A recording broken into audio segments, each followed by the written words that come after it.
And they're off. Green flag racing. Matt's getting an amazing start. Ultimate Case actually catching speed, napping. Matt getting the jump on his teammate down the inside. Necron losing to Cuckoo on the start. Can he pressure Dino into a mistake? Dino goes too wide and extremely close for P1.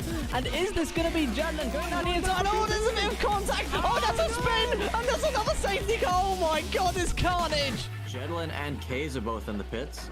Fennec, Exus, and Dean are all coming in as well. It'll be very tight if he still wants to make it to the back of this pack, but in the meantime, we do have everyone out of the pit, so we're probably going to get going on this next lap.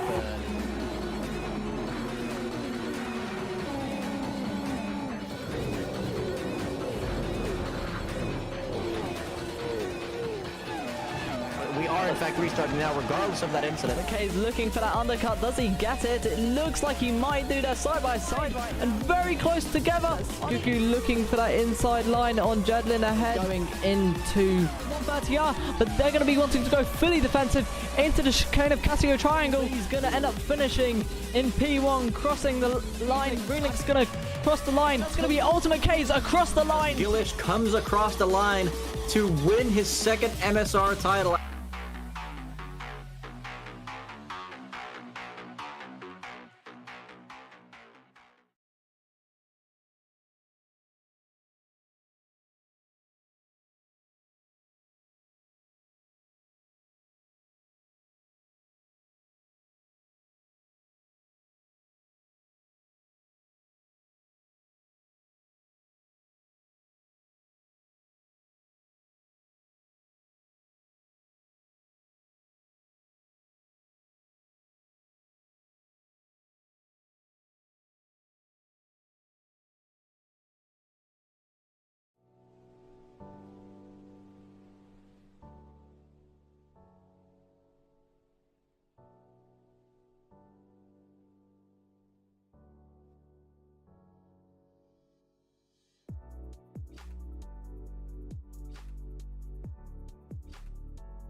And hello viewers, and welcome to round 6 of the MSR Copa Montana Championship.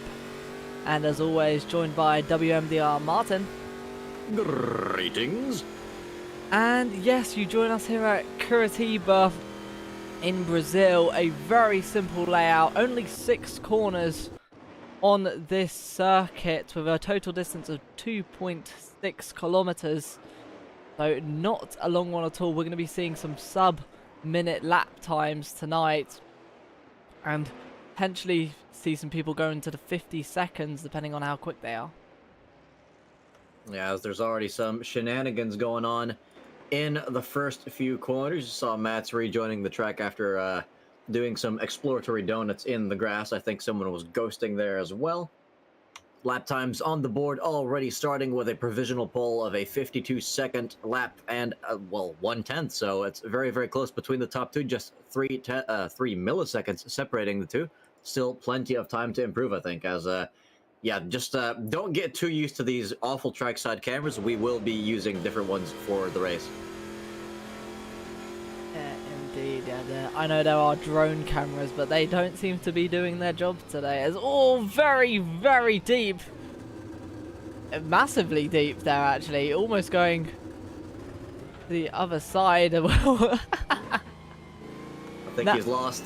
Oh, I'm surprised there's no invisible wall there. That's actually quite nice. Now, something I want to say I'm very guilty of is that car that Matt's passed there has caught me out many a time on me thinking that's a car rejoining a circuit when I've raced around this circuit before.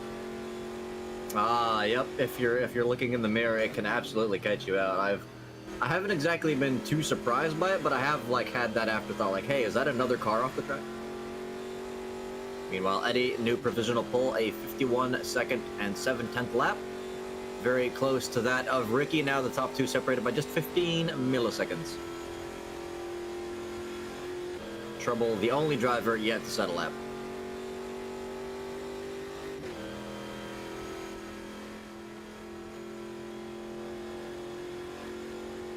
Now, Nismo, while I definitely am not taking a bite of my dinner here, why don't you give the viewers a nice explanation of where you think the most action will be happening this race? Well, I think definitely into turn 1. It's the hardest braking zone on the circuit. I think 100% we're going to be seeing some people make some dives as Fennec takes. Well, that's not what you pole. told me 2 minutes ago before the stream. Did you just change your mind in 2 minutes? I think it's where the most overtake. I said that's where I think the most overtakes are going to happen. No, I asked where all the action was going to happen. I think, well, the overtakes are action. I would count that as. But if we're talking about more into the way of incidences and potential future safety cars, Ooh. I think we've definitely got to look at the last corner. It's a very long one, and I think if you go side by side, you've got to have a lot of trust on that person on the inside to not push you out wide, to not force you out onto the gravel, and or yourself to not go wide, because there won't be as much grip on that outside line as on the normal racing line. Speaking of trust, did you just see that sibling teamwork there? It almost came together, but Fennec just went a little too wide in the final corner, cost him his fastest lap attempt. Currently P2 with a 51.4. Matt's leading the pack now with a 51.3. 16 drivers out on track tonight. We are missing a few due to various reasons, but I hope we have a full grid again for the final race once again in Brazil next time, but at a slightly more well-known track. Indeed, as around the final corner, trouble is a second up on their lap time, but they've got it on the curb. I think could have just potentially been in too high of a gear, low of a gear there, as across the line they do still improve. Oh, what's this camera? This is one of the more interesting glitchy cameras around here. I've gotten this both on the track and in the pit lane. The game just decides to use it whenever it wants to, so enjoy this blurry zoomed in view of the horse of racing. It is one of the more interesting liveries this season. We will finally be doing the official tier list between races 1 and 2 today. Just been some technical difficulties before, but it should all be functioning at this point. 7 minutes left in qualifying. Matt's still on provisional pole. Oh, you on a different cat? I'm still stuck on the... There we go.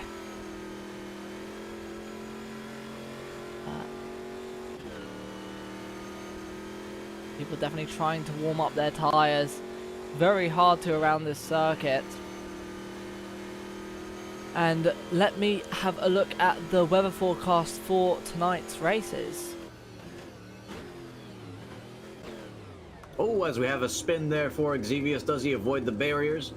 I think he just about does, so lucky to get away with that one. Currently in the mid-pack. Oh, almost touching the wall again on his recovery spin.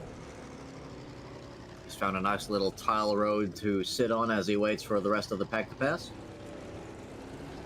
So tonight's race gonna be a fun one for the drivers when it comes to the weather. They have got medium rubber for this qualifying, and for both races have a heavy rubber on the track, as well as some medium and heavy clouds in both races. So nothing too dramatic there on the weather radar, as we see Eddie missing his turn 1 apexes. It's definitely not going to give him any sort of a valid lap time. We do have Video Gamer Guy here chasing 3 cars down this straight. Of course, you really want slipstream around here, but if any one of those cars messes up, that could well spell the end of your competitive lap time as well. One by one, they go into turn 1. Through the chicane as well. It can be quite tricky. If you touch one of those curbs, especially the sausage curbs, you can pretty much say farewell to your lap time. The game is extremely strict there. Yeah, you can see Matt just letting his rivals through on their push laps. Don't want to be touching any sausages, indeed. Finding off in that final corner.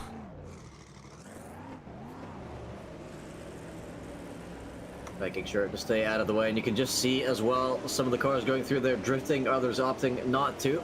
It's going to be interesting to see what kind of effect that has on the tires later, but Video Gamer Guy not improving on his lap, still very consistent though, less than half a tenth away from his previous best. Quickly see if I can get into a helicopter cam. There we go. We do have a glitchy ghosted car out on track. That is the one that belongs to Bernd. That'll probably fix itself for the actual race session. Yeah, I think whenever you see... Oh, as he goes off into the gravel. But I think due to ghosting, I think that is normally when you have engine issues, it does just automatically ghost your car permanently from even if you go into the pit lane to try fix it. Yeah, that is a qualifying only thing, because if you lose the engine in the race, you are not getting back in. Now, of course, we do have 2 races tonight, so if you do happen to blow your engine in race 1, you can still rejoin for race 2. Oh, as you can see here, Video Gamer Guy having to slow down a bit in the chicane. He's losing time. This lap's a write-off. Yeah, Video Gamer Guy, if he was on a lap there, not going to be too happy. Meanwhile, JD about to start a fresh lap, currently behind King Kodiak, struggling down in 14th at the moment.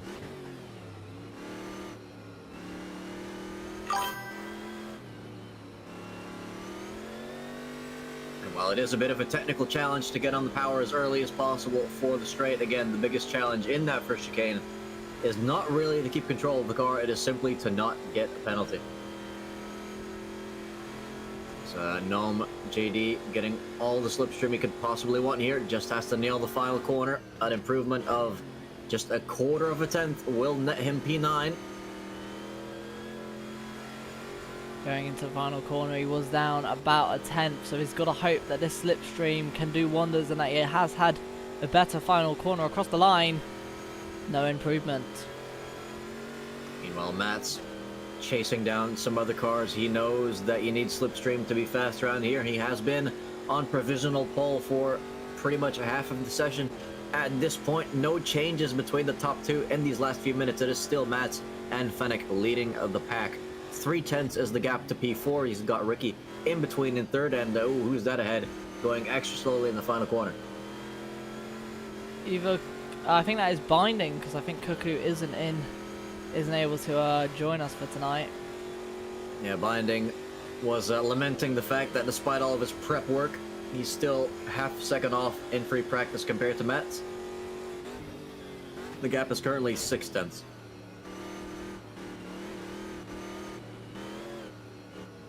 It's kind of ironic, actually, that he may well have been helping Mats there down to turn 1, but he's not giving him any extra slipstream here. Yeah, very much. These 4 cars playing a lot of cat and mouse with the slipstream. So we're once again seeing the sibling duo help each other out. They're both known for having very little prep work, but they've clearly thought about their strategy this qualifying. Though it does look like Fennec is dancing around a little bit too much for his own good with that rear end. And he's getting a bump draft from Trouble.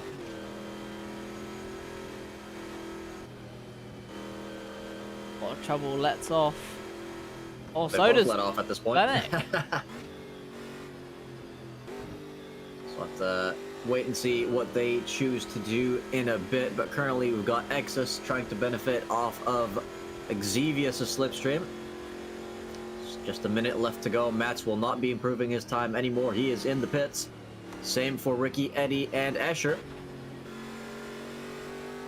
Xevious struggling to hold on to the rear of that car, but he manages to keep it out on track. Will he still be able to improve his lap time, though? He's currently 10th. Not with that lap. He stays 10th. No improvement for Exus yet either. Not a whole lot of improvements coming in the final bit of this session. Maybe people's tires just not quite in the optimum window anymore. It was very deep into turn 1. Exus goes. Final laps are going to be put underway now, as a lot of people in the pits finishing their lap times. But if Trouble can make it across the line within the next 5 seconds, it's going to be very close. But both cars here out from qualifying. Identical time with Escher, though. So Escher and Trouble, they've both set a 51.664.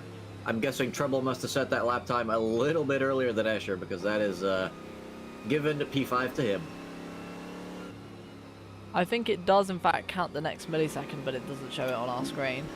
Well, it wouldn't be a millisecond anymore, but whatever comes after that, yeah. Nanosecond, that's it. Also, fun fact, the entire grid is qualified within a single second of each other. Absolutely incredible from as P7 Video Gamer Guy, as we get the glitchy camera. Oh wow, this is we've been locked up. As we are now in a cupboard looking at the results screen. This is just actually where we commentate from, but ladies and gentlemen, we've been exposed as Mats Give takes us pole food and water, please. for the first night, with Fennec lined up next to him, Ricky in P3, Eddie in P4, Trouble in P5, and Escher P6. You sounded very surprised about Trouble there. No, not at all, not at all. Video Gamer Guy in P7, Jedlin in P8. Multiple champion Keza, though. Yeah, in P9, so whether he's going to be able to wriggle his way through to the top, I do not know. Xevious lined up next to him in P10. Behind them, Binding in P11, with JD as well in P12.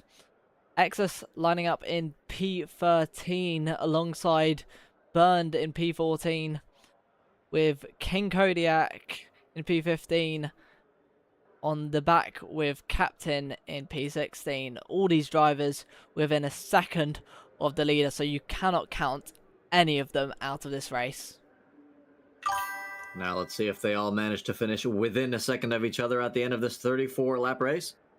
As we're getting some compliments for the performances of Video Gamer Guy and King Kodiak.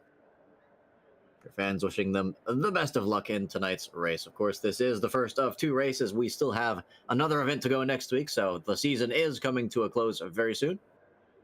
And from what we saw last time we were around a sort of oval-like track, it was some very, very good racing. I think we did see a safety car, but some very close, some very tight racing, and hopefully that is the same for tonight. Ooh, meanwhile, we have Cyberpunk Monk in chat as well. Welcome, welcome. We are about to start the formation lap. The race is not getting underway just yet. Well, I might need the leaderboard. Yes, you might. There we go. As the drivers have all got their setups and pit strategies ready. Just doing an extra lap for a good measure at slow speed so we can have a rolling start very soon. Rolling, rolling, rolling, rolling. Do a barrel roll. Well, hopefully none tonight. Hopefully none tonight. I can guarantee if we saw one of those, we'd be getting a safety car. We'll count it as a commentator's curse as well. That's for sure. As Yeah, everyone... could you remind our viewers of the current total?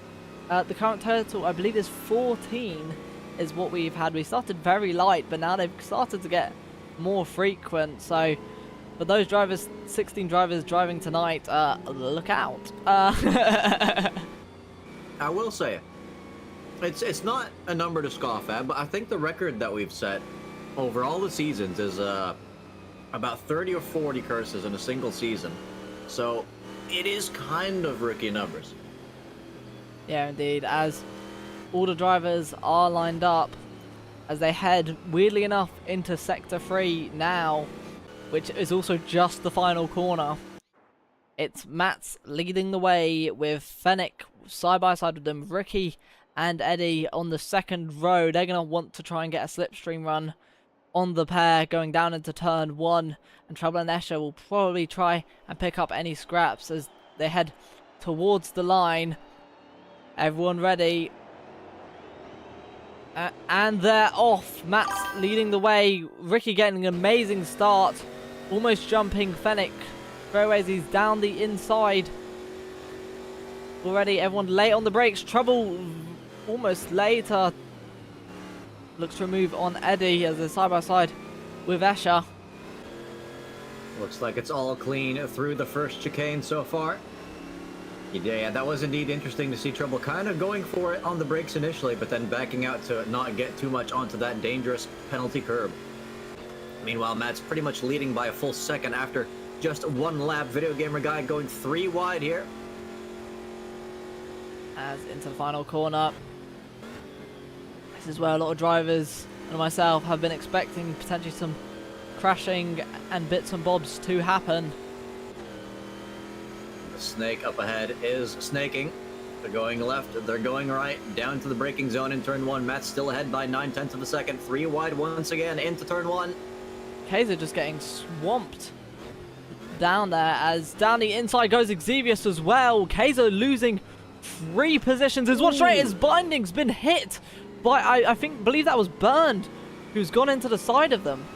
An absolute mugging is what we've witnessed there. You can see Barron losing big time. The only driver now to be out of sync with the rest, but we do have a breakaway. The top 4 have well and truly separated themselves from the mid-pack, which is led by Trouble. Meanwhile, Biting trying to get back at Captain, but we have to look at the action going on. Oh, Xevious is off the track and into the wall. Oh, that could be their rear wing gone. And it is. So Xevious' first race coming to a horrible, horrible end.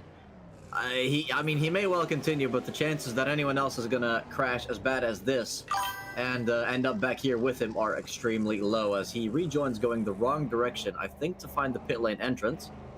I think that is completely valid. Going back a bit to find, because I would not want to race around the circuit without that rear wing. Meanwhile, Ricky putting pressure on Fennec for P2. Matt's still maintaining that gap, but not able to completely cut the slipstream just yet. Eddie behind Ricky as well. Ricky is going to have to look behind him as well. And you can just see the different lines there. Eddie not thinking he can get an overtake with that line, but he's taking it just to let Ricky know that he is there and he is ready. Further behind, the pack is still pretty much as one.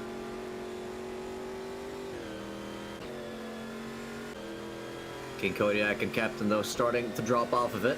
We're going too wide. It's Keza versus Jedlin. Keza has the inside line and the straight line speed for once. And the inside he goes. There's a lot of smoke. No one going off, I think, potentially. Someone just wheel spinning a bit as JD goes into the back of Jedlin, giving them a little nudge there. Meanwhile, something's happened to the top four because Ricky's lost out massively. He's completely out of sync now, will be falling into the clutches of the mid-pack. Eddie up to third, and Fennec was briefly a little bit closer to Mats. He is starting to reel him in ever so slightly. But look, it's Kodiak overtaking us around the outside of the final corner. Can he hold the line? I think Exos has the inside around this long right-hander, so he could just have him. But they're side by side still coming out of the corner. It's King Kodiak with a better run. Just look at them go, as we can briefly not look at them go, but new camera car here. Excess, you can see he's braking a little bit later, has the inside line. What's Kodiak gonna do? Tries to cut back. But there's just nothing he can do. This pretty much is a single line chicane. That's Trouble still not quite able to catch up to Ricky, so despite whatever happened, Ricky very much trying to stay at the pace of the leaders. Matt's keeping Fennec at bay for now. Video Gamer Guy going very defensive into the final corner under pressure from Escher. Oh, incredibly close towards the front of this midfield. Osmo Kaiser absolutely sniffing the back of that mustard car. He loves the flavor, it seems, as he's now looking to the inside line into turn one. Has to make sure he doesn't rerun Video Gamer Guy by braking too late, but he is later on the brakes than Escher. Escher holding it around the outside. Just allows to stay in front. As the rest all behave quite well through the first few corners once again, now on lap 7. I think Bernd still very much out of sync with the rest. Xevious is in this pack, but he is a lap down due to his pit stop to repair the car. So at the very least, he won't be lonely. But we do now have a fight for the lead. Mats has managed to lose the lead for it now, but he's looking to regain it again into turn one. No, he's bump drafting Fennec. This is strategic. Yeah, these two seeming to not want to fight each other. I think Fennec definitely brought the fight to Mats, but Mats deciding to try and use him as a way to get away from the likes of Eddie and Ricky behind, rather than fighting, just using it. As I say that, he goes to at this camera. It's on both cars as well. Oh my goodness. But yeah, that is quite interesting to see. You might expect something like that from teammates, but at the moment they are very much comrades in arms rather than opponents, it seems, as Eddie will no doubt be fuming at the sight of that. Just a little up ahead, you can see Video Gamer Guy putting a lot of pressure on Trouble, as they now pretty much have caught Ricky. Ricky falling into the clutches of the mid-pack now. I think they might be going side by side just up ahead. Yeah, but they're just switching positions over and over. We've seen this already. As you can see, a little bit of contact there in turn one. Trouble's car sliding all over the place. Video Gamer Guy trying to get a good exit around the outside, but it's not easy to do. You just don't have as much traction there. Escher now with a perfect double slipstream. Could he make it 3 wide? He looks for they're it. Leaving the space open, but they're closing it again. That is a suicidal gap. He doesn't go for it. Trouble holding around the outside. P5. Seems like Video Gamer Guy, though, getting the better exit, but this fight is by no means over. Trouble has the side draft. Escher has the back draft. Looks like boost button has been turned on for Trouble as well. He's getting an absolutely amazing run off that corner. Video Gamer Guy giving plenty of space. Oh, well, I said plenty of space. He did start to squeeze him towards the end there. Meanwhile, for the lead battle lovers, you can see Matt's still just 3/10 behind Fennec.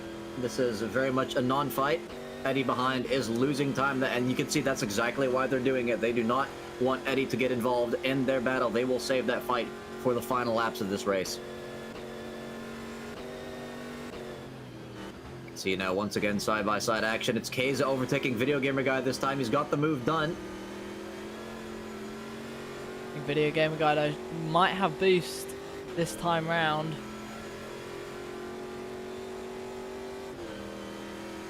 Well, if he does, they must all be using it because he's not gaining any ground. All on the same line into turn one. He's having a bit of a look.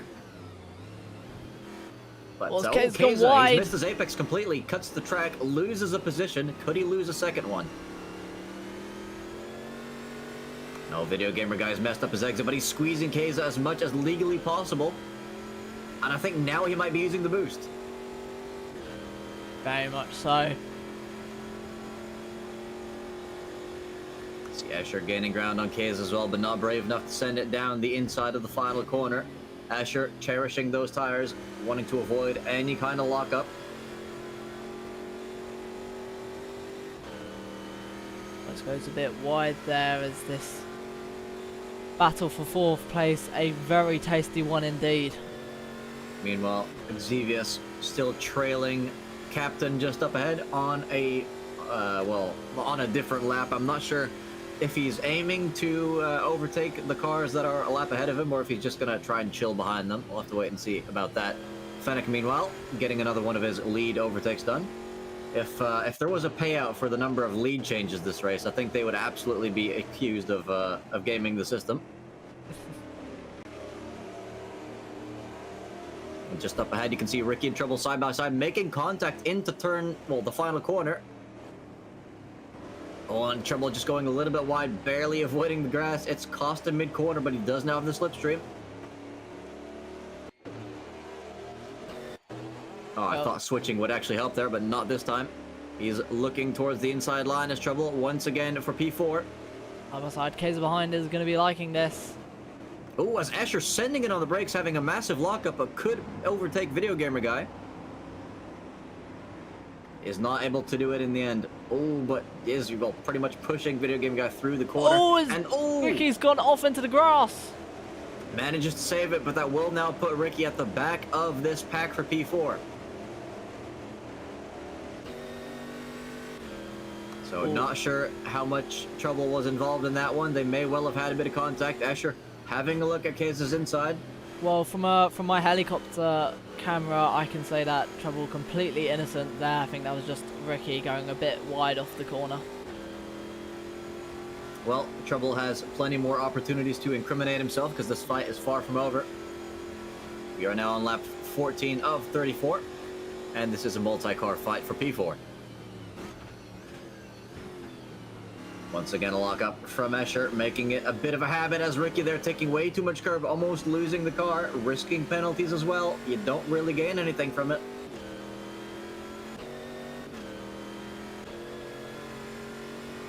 Okay, so not really gaining anything in the slipstream on Video Gamer Guy. You can see in the mirror behind as well. A decent gap behind. Nothing to worry about into the final corner on this occasion. Top two continue their dance for P1 as Eddie continues to drop back. He is now 5 seconds off of the lead. He's absolutely sniffing the next bumper to appear in front of him. As Video Gamer Guy going semi-defensive, leaves the door open but then shuts it. Oh, was there contact? I think that was Escher. He's off the track once again. Not the first time he's outbraked himself, and now he's taken someone with him. Meanwhile, something's happened to Ricky as well. Is that car damaged? He might, maybe it was a two-car mess up into the first corner that took out Kays. We'll have to wait and see post-race if there are any tickets raised about that. Very unfortunate for Kays, though. It has dropped him back down to 14th. Yeah, very, very unfortunate indeed. The fight for P4 continues, however, but it's only Trouble and Video Gamer Guy that are left. Two-horse race for this position. JD chasing down Jedlin for 7th. And we still have some cars in contention for... Well, I mean, if any of these guys has a lockup, this could turn into a massive multi-car fight. You've got Jedlin 14 seconds off the lead. The next car 15, 16, 17, 18, and 19. So this is a massive fight waiting to happen. As I think just behind Keza, making quick work of Captain. We do He's have a got yellow 15 flag laps. in the first sector. Not sure what that's all I about. think that's Xavius going off. Oh, yeah, he has lost a bit of ground compared to Barons. Does he have damage? He appears to be fine. As, oh, a rare correct camera. Wow, IMS2. Hats off to you.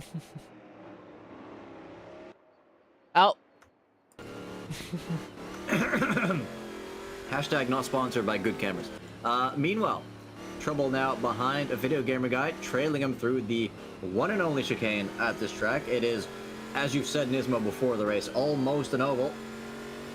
You can see everyone's still very, very close to each other in the first corner. Ricky giving Kodiak a little kiss. The video gamer guy being now overtaken by Trouble, definitely using the boost. Look at that overspeed. Get into the long right hand, last corner. Ooh, has he oversent it? A bit, but still holds on to the position. When does Video Gamer Guy use their boost button? That's the question, as Escher now behind Captain, looking to also regain the position as Keza has, but Keza has a lot of ground to make up before he gets involved in that mid-pack fight. Currently, JD still inching closer to Jedlin. You can see just ahead, off Ricky. goes Axis! Oh, yeah, he spun around, but stays off the track. There's another switcheroo going around here. It's King Kodiak losing a position to Ricky and to Binding as well.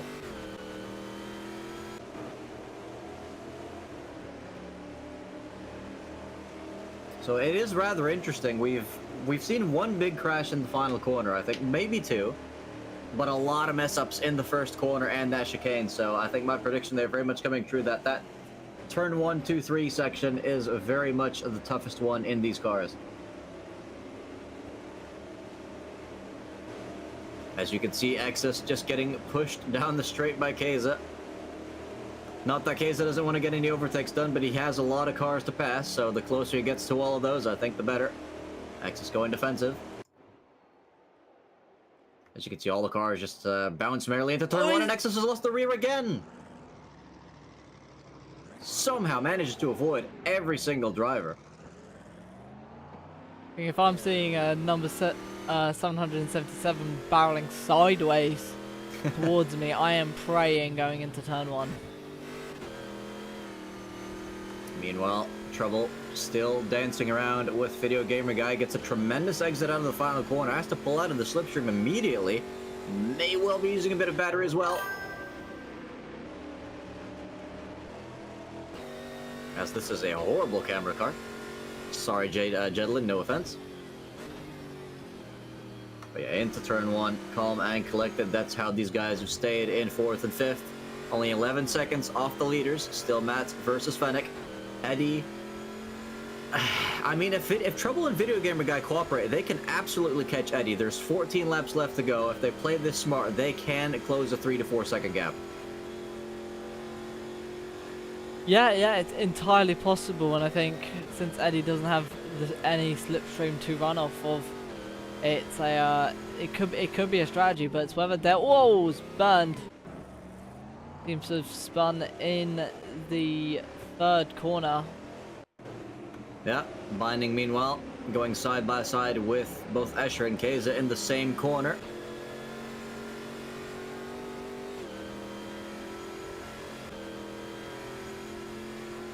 As you need some binoculars to really get a good view of this fight, but if any one of them locks up, we'll definitely see it.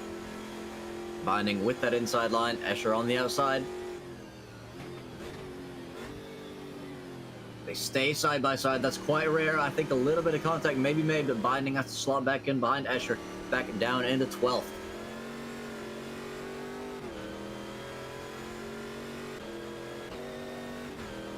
Keza flying by Kodiak like a rocket. Kodiak, though, still having a pretty decent race considering the starting position.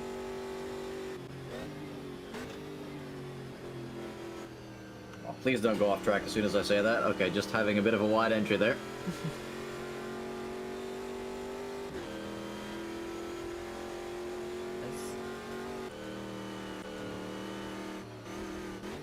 I'll take a quick look at these lap times just to see if Video Gamer Guy and Trouble are actually catching Eddie or not. Last lap for Video Gamer Guy was a 51.5. That is half a second faster than Eddie. Trouble's a little bit slower, so it all depends. And you can see, I think this is very much teamwork that they have started doing now. It all depends on execution now, as Fennec getting a bit of a gap on Mats, but I doubt that's going to hold. Oh, someone's off in the final quarter. And it's Trouble. He's off the track. Has he lost his wing? Yes, he has. Absolute disaster for Trouble. As soon as we cut away, his race pretty much over now. Is it worth paying is the answer. He's got about 10 minutes left of racing. That is about 10 laps left as well. I mean, it's only really gonna matter if he can somehow keep Burnt behind him. Trouble himself 23 seconds off the lead, Burnt 47 seconds, so he has a lead gap to Burnt back there. If he pits, though, he only has a hope of beating Exevius. So I think it is the best decision to stay out. Of course, that's not legal advice, Trouble. We know you're listening, and we do appreciate that, but do whatever you think is right. We're not parts of your team. Meanwhile, Fennec and Matt's still duking it out. We do have P8 coming in there. I think that is Trouble. Trouble coming in for that wing fix. Very much RIP to his race. He will be starting outside of the reverse grid. Oh, and I think P12, I think Binding might have spun as well. But does he have damage is the question. We won't find out anytime soon with these angles. Oh, but he has certainly lost time. So a bit of a shame for Video Gamer Guy. He is now well and truly stuck in P4. Will not be approaching Eddie unless Eddie makes a massive mistake. Captain replacing Trouble in the pits. Meanwhile, Kaiser replacing Escher as P9, then doing the same to Kodiak immediately afterwards for P8. Escher following him through. Can he get that done on exit? Kodiak concedes. Question is, can he come back on the next straight? Still about a third of this race left to go. The top two still only separated by 2/10. I think that fight will well and truly break out when there's maybe 2 laps left to go. We're almost losing the rear end. Yeah, you could really hear that in the revs of Kodiak's car, so that explains why that gap is now grown. He will not be challenging Escher into the next corner, but Escher is challenging Keza into the next corner using a lot of boost. Side by side into the right-hand up. Oh, it's so close. Millimeters separating the two as they give each other a bit more space on exit. Keza now in the side draft.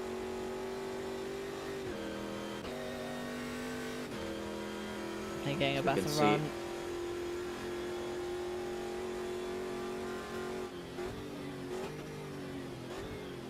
Keza getting the better of Escher for now. The top two still doing top 2 things. They're about to lap another car. I think that wait, something's happened to Captain as well, because Captain now is behind Exevius. Is this a damaged car? Yeah, as I said he might have gone into the earlier, pits at some point. boxed, he replaced Trouble when Trouble left the pit lane. Ah, I gotcha. So I had Trouble somehow. Well, actually, he's just been lapped now, hasn't he? Yeah, he has. Okay, so he's right behind his teammate, but is a lap down. Still, though, could re-overtake Barent, because Barent is about to get lapped by Mats. So we go on board with Fennec. Barent getting out of the way. What's that going to look like for Trouble?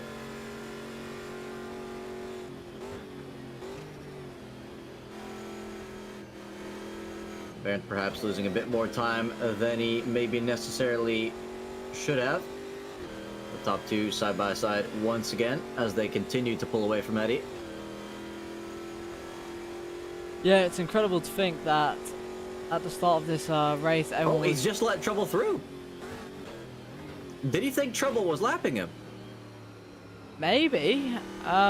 Oh, that is very interesting, because remember, guys, before that crash, Trouble was not that far behind Fennec. He was in P4, so I think Barron's maybe just not realizing what's happened to Trouble, and he's just completely let him through. Someone off in the final corner. It's Exevius again. Have they lost their rear wing? It's in the exact same place, pretty much. Deja vu for Exevius, but that wing deciding to act a little differently this time, staying on to his troubled car as he avoids rejoining unsafely. Now let's see if Barron tries to get that place back.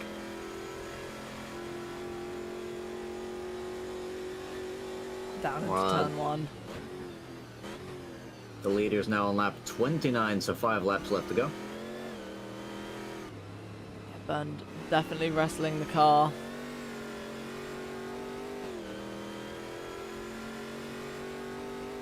Yeah, well and truly in trouble slipstream, so he has a chance. Keep in mind as well, Exevius and Captain now separated by just 1 second. Could this be an overtake waiting to happen?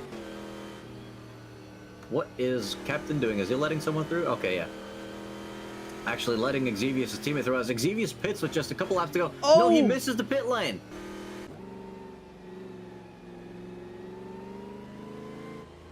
A bit of cheeky grass cutting there, and he manages to find his way back off the circuit.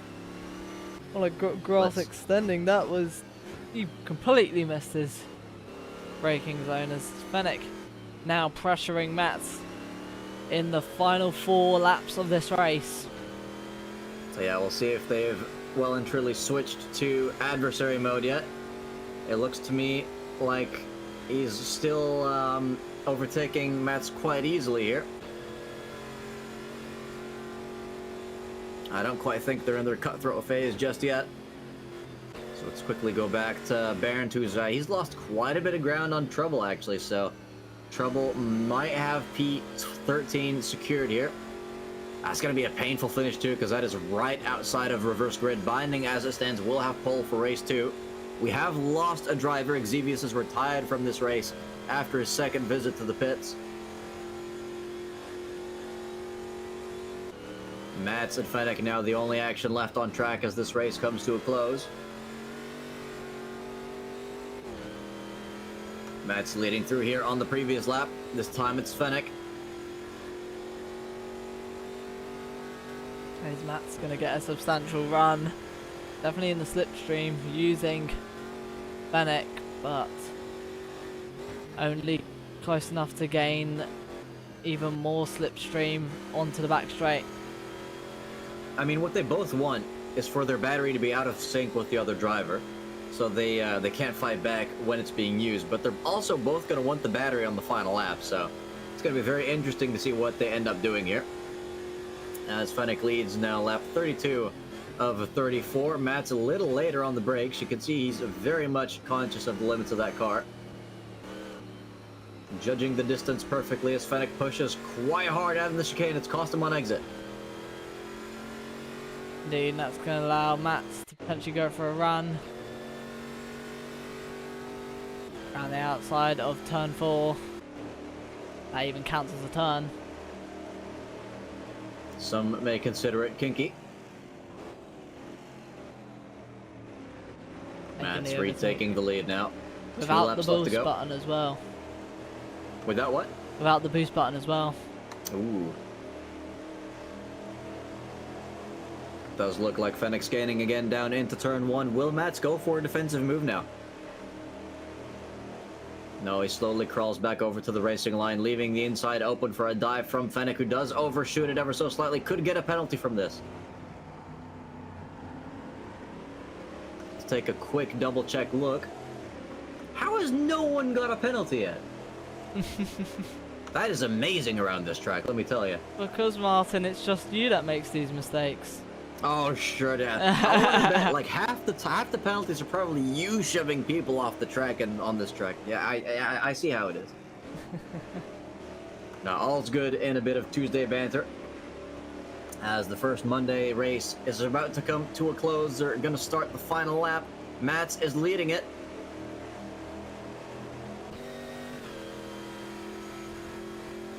Fennec tucked up behind. Does he go for a Hail Mary dive bomb? He doesn't. He wants that slipstream on the final straight. He's not going to give it to Mats, and Mats oversends it this time. Oh, they almost make contact as they're side by side now through the exit of the chicane. Mats has gifted himself the slipstream by messing up with the chicane. Is it going to be enough though? Trouble holding that defensive line. Matt's making the late switch. Fennec on the inside. Matt's going to try it all the way around the outside. Can he cut it back? Can he get a better run out of the corner? It looks like Fennec's staying ahead. Is there any boost button possibility? No, there is not, as Fennec across the line to win race 1, with Matt's trailing very close behind. Eddie now just about to cross the line, about 10 seconds, almost 10 seconds behind them. 4 seconds behind Eddie is Video Gamer Guy. And I believe 5 seconds behind him is Jedlin in P5. Then JD, then Ultimate Kaiser, then Ricky. With King Kodiak in P9. Followed by Escher in P10. As Exus crossing the line in P11 with Binding 3 seconds behind him in P12. Yeah, I think the others have already finished, so that is the end of the action for race 1. An interesting conclusion to it. Matt's making a mistake on the final lap. Not entirely sure if that cost him. I think if he'd managed to make the move around the outside of Fennec a little more smoothly, he could have kept a bit more speed and perhaps forced Fennec to take a slightly tighter line there.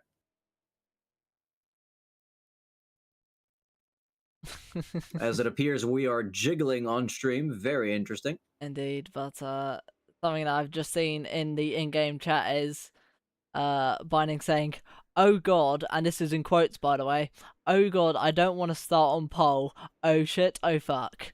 So he is, I think, probably as terrified as when King Kodiak started on pole in the preseason. So hopefully that goes well for him. Meanwhile, Jedlin pointing out his best George Russell impression: do nothing, get a good result. He had an uneventful race and finished P5, which is a healthy chunk of points. Meanwhile, Barron's saying someone is washed. The drama is juicy tonight. And Jedlin saying in the chat, "Do nothing, P5. Ooh, also trouble coming out there with the Ericsson hit us allegations. In this case, though, Video Gamer Guy being named Ericsson. Not entirely sure if that's his real life name, but we may find out in the future. As I think tonight we've been putting this off for a while to do properly, but we've now finally got it up and running. In fact, I will put it in the chat for if people want to make their own tier list. Yeah, we have 5 minutes until they fire up the session. If you add the 2 minutes to that they need to load and do the setups, we have about 7 minutes. So let's get it going. Right.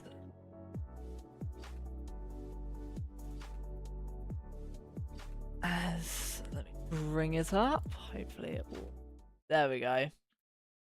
So, as you join me on my desktop, we've got, well, starting with Ultimate Kaiser's car. And I can't actually remember what I rated a lot of these last week. So from what I've said last week or the week before, it could all change. But I'm thinking, I like Kaiser's car. Very simple, very sleek design. Missing, I'd say, some sponsorships. But I do like the overall design of it, the colours, and even just the small sponsors I do like. So I think for me that would be a B class. Oh, pretty harsh. I would say it's iconic, but just missing that little bit of extra oomph, I'd put it right up there in A. Alright, on to Ricky and JD's livery now. A purple and green style anime livery with I forgot the neon cat. Neon cat, yeah. I do like. But like it was spelled with an A. It's Yeah. Japanese for meow. Okay, I did not know that. Um, the more you know, but I would say for me, this livery, it's I like the color scheme. I think the color scheme's good. I like the cat eyes on the front. I think that's very creative. Uh, I think for me though, this would have to go into B with Ultimate Cases though, because it's just I don't compared to some of the other cars, just isn't quite as good. I've historically been a pretty decent fan of their cars, but I think this one, it just has a bit of untapped potential with that green. It's nice to have it on there, but I think it just needs a little bit more. So I agree. We'll put it in B. On to Cuckoo's and Binding's livery. It's a very nice livery. I think this livery is supposed to represent the is it R34 one of the GT liveries that the R34 used to run in, and I think it's a very nice livery as well, and I think it's nice, but there's nothing for me that properly stands out. I think this could be quite easily identified as a default livery or just something that you'd easily just see in real life. Agreed. So for that reason, I C-tier. think I would put it top of B. Top of B? Are you kidding me? You're saying that's better than the two we've just done? Yeah, I would. Wildest take of the evening. This is nothing more than a C for me. It is nice, but that's about it. On to the America livery, which I believe is Burned. And I'm just doing this all from memory. Who's Burned's teammate? Every car is going to end up in B class at this rate. But, well, that's funny you say that. I'm looking at Burns livery. I think it's a good livery. I like the sponsors for it. And I think for me, this will have to be. Oh, it's a difficult one. It's a B for sure, but where? I think it would have to be ahead of Kay's livery and in between Cuckoo and Binding's livery. I'm a bit torn on this one. I think with just a little bit of that American blue, because it is an America-themed car, I think it could have done a bit better. It is a nice-looking car. I'm just not personally a massive fan of it, so it'd probably go in upper B or T for me, definitely above the blue car. I think on the conversation of blue cars, we have quite a plain blue car with, I think, only a single black stripe on it. Don't tell me you're giving this one B as well. This is going to be upper B. I'm kidding. Oh! This is going to be top of D. So at least they're the top of something. But their livery, just not that good of one, I think, for me personally. I've said it before. It reminds me of the BeamNG YouTuber Muya. He always drives cars that look exactly like that, but they apparently don't even watch him, so I'm giving it a D. This next one, definitely, I think, on one of my favourites, since it is a green livery. But that's not the main reason I liked it. I do like a lot of the sponsors, especially the cowboys on the side of the car. I think it's a very sleek design. I think Exus's livery is just an easy S for me. Ooh, an S is pretty bold, I'd say. It's quite nice, but it'll have to stay an A for me. On to Trouble and Phoenix livery. It's specifically Troubles that I can see, and that's already points for the green. I'm kidding, I'm not rating it on that. I think this is also just a great car concept. I especially like the horse of racing. With it looks almost like a track design on the front. I think that's very, very good, nice. With it though, I don't know. I'm very torn. I'm torn between S and A, and for that exact reason, I'm gonna put it at the top of A. Yeah, I think that's not too bad of a call. I think it's better than the other blue car. And again, I know there's a lot of funny sponsors on these. I think we took that more into account last time. We just can't read them when the pictures are so tiny. So do take that into account. But while I do appreciate the use of an extra color, which is different on on each teammate's car. I do think if you look at some of the other liveries that you've put in B, you can see 3 colors being used there. I think this car could use just a little touch of an extra color as well, and that would perhaps bump it up to S, but it's staying in A as it is. Okay. As we've got Jedlin's livery, a very plain black livery with some... With Scotland! Yeah, with Scotland on the top. And I do very much... There's something about this livery that I do actually really, really like. I like the black with the gold on it, or the yellow.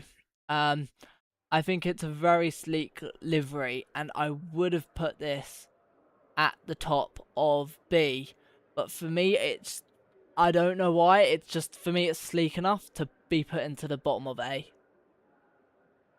Yeah, I mean, I do generally love a good black and gold car.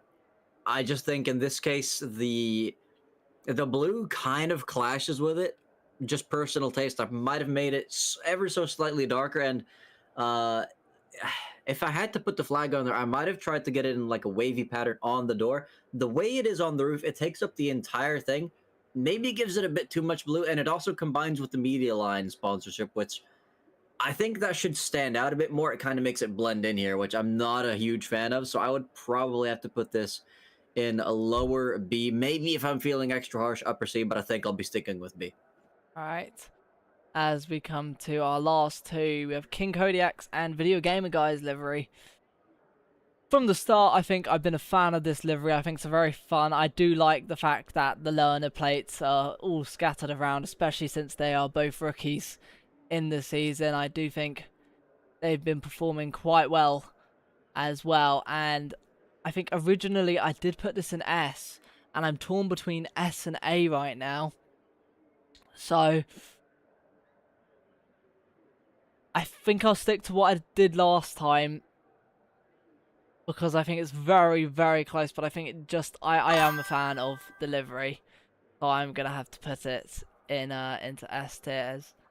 You know, I can't remember what I rated it last time. I was almost prepared to give it like maybe a moderate S, but I've just noticed those green rear view mirrors. Good lord, why are those on the car?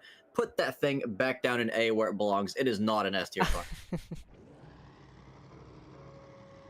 As the cars are starting, so we've only got a short amount of time to do this final one. But yeah, it's ketchup or mustard. Ketchup or mustard. I think this car has had quite a bit of development over the season, and as it is right now, I don't know why I rated it last time at all, but I think I've got more and more fondly looking at it, and the more I look at it, the more I like it, and I like the transition between one car's mustard, one car's ketchup, and I think this for me is in between the S tier, or right in between the learner and the green S tier cars, and I think slap bang in the middle. Yeah, it's interesting as well. This is and you can't see it in the screenshot, unfortunately, but this is the only car to feature a fake 3D image on the back of the vehicle to make it look like there's actually stuff in the back of that pickup, which is a very, very creative move. I especially like the red one. I personally hate mustard, but I'm not going to let that take any points away. I think it's good enough for S tier. As we have a look at the grid forming up now, I will also just quickly... Looks like X is moonwalking on my screen, but he's, actually doing a bit of reversing now.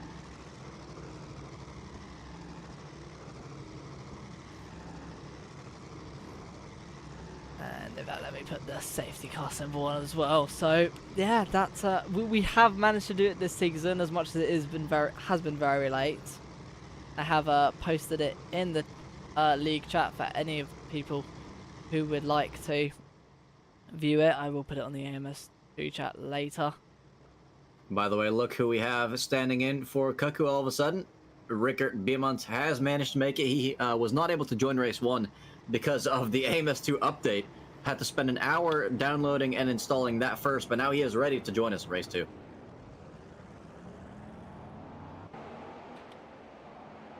Yeah, thankfully we have multiple races So that is good, as we see Binding, their teammate, in fact, leading the way, as we're going to see them round the final corner.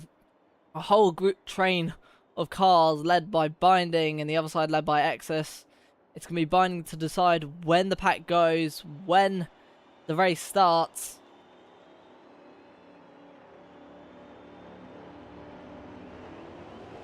And they're off. Binding getting a great start on Exus. In fact, they're all almost 3 wide, going into the corner 4 wide. As they then go back to 3 into the first corner. It's going to be very much trying to shuffle back into position. As you can see, some of the faster drivers navigating the traffic very, very carefully. No victims in the first lap. Of course, Rickert not getting any practice, so he will be struggling, it seems. Ricky still behind Binding, but remember, Ricky was part of the breakaway group in race 1, ended up having an incident with Eddie, and well, that dropped him back earlier on. Now he is pushing, literally pushing Binding for the lead here. Could end up running away with it. Now, is Binding going to fight it or let the faster car go? Escher here, the perfect camera car, completing the podium for now. We've seen him lock up before. Does not seem to be the case on this lap or on lap 3 of 34. Overtakes happening here. Video Gamer Guy getting by Exus. Exus not giving up yet.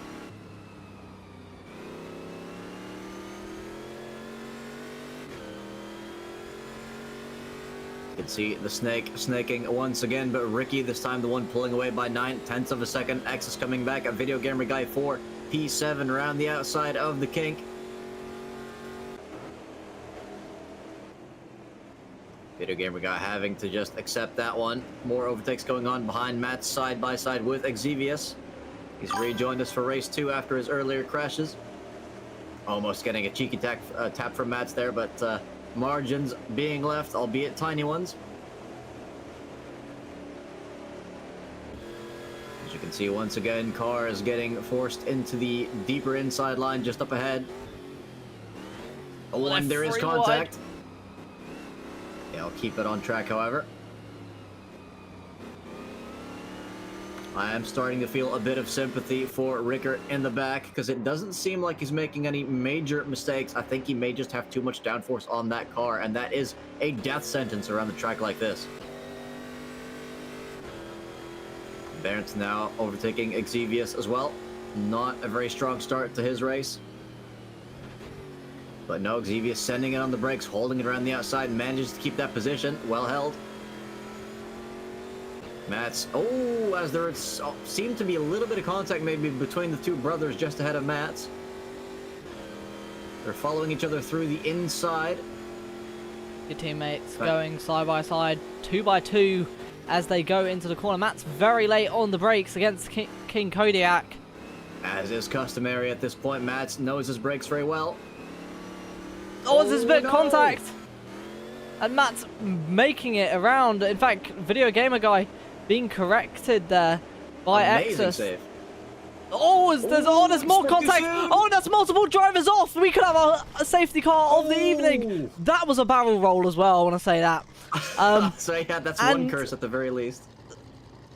That was... yeah, you can see at least 4 cars off the track. That has to be a safety car. Yeah, I mean, I haven't even seen the driver slow down, and I already know that is a safety car. In fact, I can see them on the map now. They have, in fact, slowed down. That was probably one of the worst, in fact, the worst safety car this season I've seen. Now, I know it was only one incident, but I think we've just achieved 2 separate curses in one crash.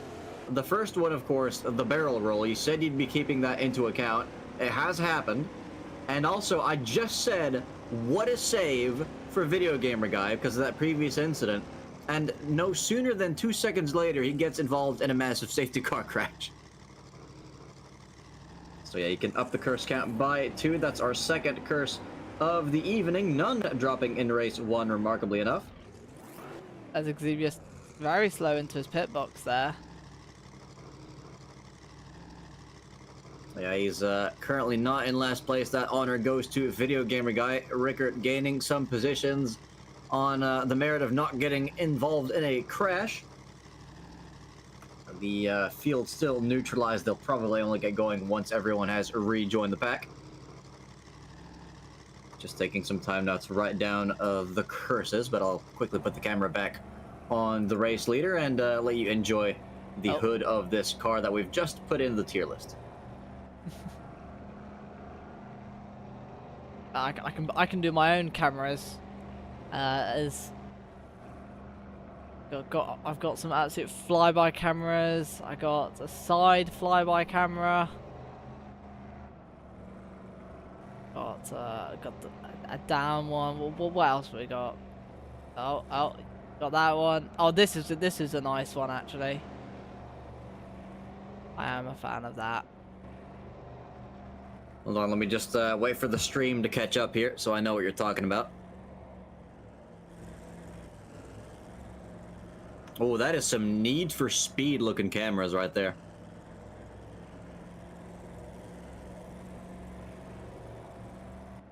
Yeah, tough luck for the Video Gamer Guy fans out there. He is currently in last place, but will be rejoining the pack soon, I imagine.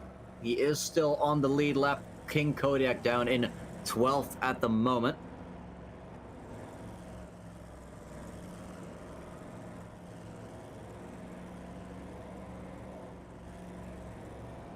Now it's going to be very interesting to see which drivers profit the most on the restart. Ricky had already broken away from the pack. That gap is now gone. He'll have to do that all over again, this time fighting Escher instead. Binding down in 4th after his initial fights for the lead. Matt's still down in 10th. We have seen him recover much more quickly in other races on the reverse grid format. Fennec, though, pretty much there with him. They have gained positions at pretty much the same rate of knots. As we come across the line here, the race not yet getting underway. They are waiting for Video Gamer Guy to rejoin the pack. Yeah, Video Gamer Guy rejoining all the way at the back, so he's definitely got his work cut out for him. Yeah, it is an absolute scandal that all these camera angles that you're currently seeing are ones that I cannot activate any of those. I am the race director. I am the guy who controls the cameras, and I cannot switch to any of those that you're seeing right now. What can I say? I've got the magic touch, also known as pressing the minus button on your keypad if you're in trackside view. So, for those who want to access these cameras, just press the minus button on your numpad if you have one. Or press the red button if you're a SkyQ or SkyGlass customer. Exactly.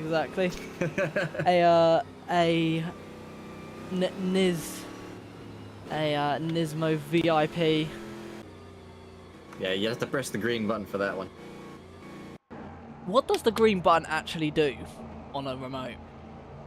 I would not be able to tell you. No one actually knows, I think, because it's always been the red button. Every time it's the red button. What does there's a yellow, a blue, and a green button. What? I don't know what they do. Genuinely no clue. I wish they would fix the camera angles. As we are going to be getting going this lap. All the drivers very close to each other's rears. And they're off. Oh, good lord. Ricky still leading. Jedlin looking to make a move on Asher into the first corner already. Sending it on the brakes.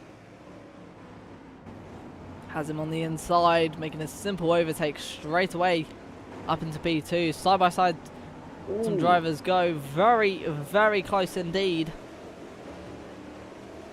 All is clean for now. No positions gained for Video Gamer Guy. Being extra careful after that incident. Rickert, though, just look at the lack of straight line speed this man has. There's already a second gap in front of him as he's now getting overtaken by Exus in the Cowboy car. Oh, and it's not just Exus either. Xavius sending it on the brakes. Oh, who's that going off? Is that King Kodiak? Oh no! Absolute tragedy The for the King Kodiak fans. No King has been safety car for slain that by one. gravel. Sorry, what was that? That the King has been slain by some gravel. Ooh, well, he lives to fight another day, so perhaps it's just a flesh wound.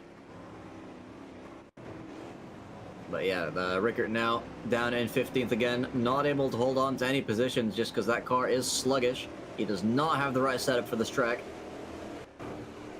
Just up ahead, Trouble and Fennec once again working together, this time fighting Binding and Keza just up ahead. Could they make it 3 wide into the final corner? They're going for it.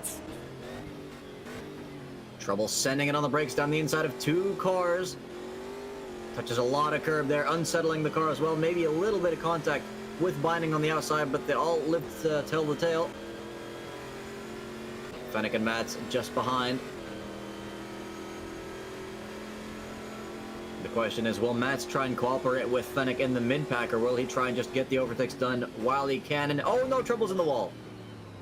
I think Trouble very much... Oh, there's more contact! And there's Video Gamer Guy spinning off in turn 1. Absolute tragedy for these 2 teammates. I think that may well be a fan's curse there.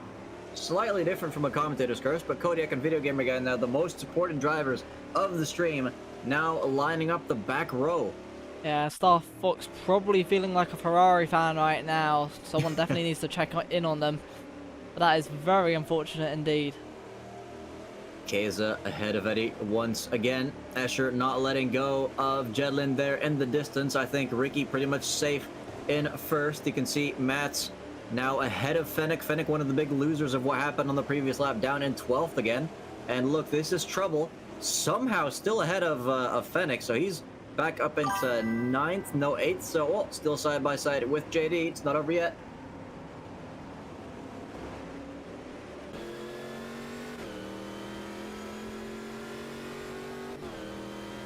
The action continues down the back straight further behind. I think Fennec getting overtaken by Barent. Binding getting a move done on... No, it's Mats. Who's overtaken who over here? I'm so confused. I'd expect Mats Eddie. on Binding, but... Eddie also passing Keza again, so they continue to swap positions, as you can see, side by side there for Binding and Mats. Binding having to concede the position. Further behind, there's more action here as we go to the chase camera. It's 3 wide almost. Baird a little bit later on the brakes, getting that apex hit. Fennec rejoining the fight just behind.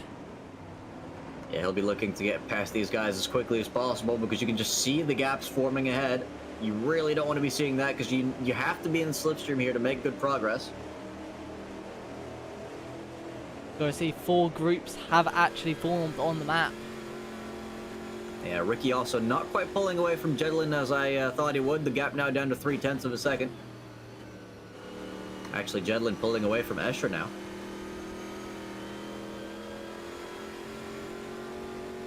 As you can see, Fennec navigating the final corner beautifully. Whoa! As he gets absolutely slapped in the face by JD trying to stay in Burton's slipstream. Good word. Yeah, that was a heavy bit of contact there, causing Fennec to lose a lot of his momentum. Yeah, that's one way to defend your position, but definitely not a legal one as they continue side by side through the chicane. Who's going to get the better exit? It's pretty much neck and neck, but JD has the slipstream. But I think Fennec has the boost button.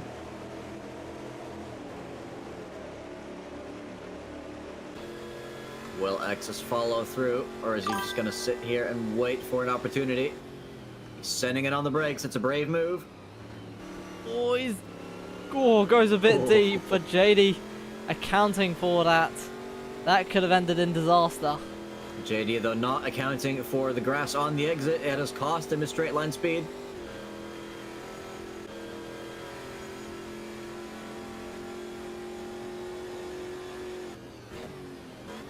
All down into turn 1 once again, and there's X is just turning left in a right-hand corner, and it's put him in the wall. That is not the way Doc Hudson said to do that. That is for sure. I think XS very much locking up his rear brakes and just causing him to go, yeah, left into a right-hander. I think JD definitely going to be a bit confused, but more happy that he's able to regain that position.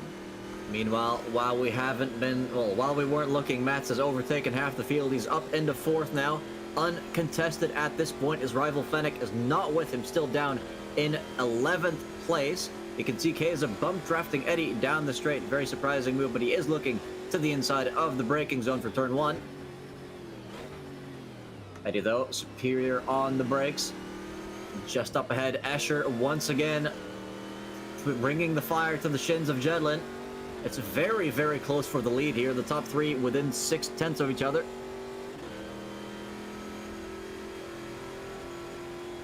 And Exus opting not to pit despite getting aero damage on his car. So that's going to be very interesting to see how competitive he will be from here on out.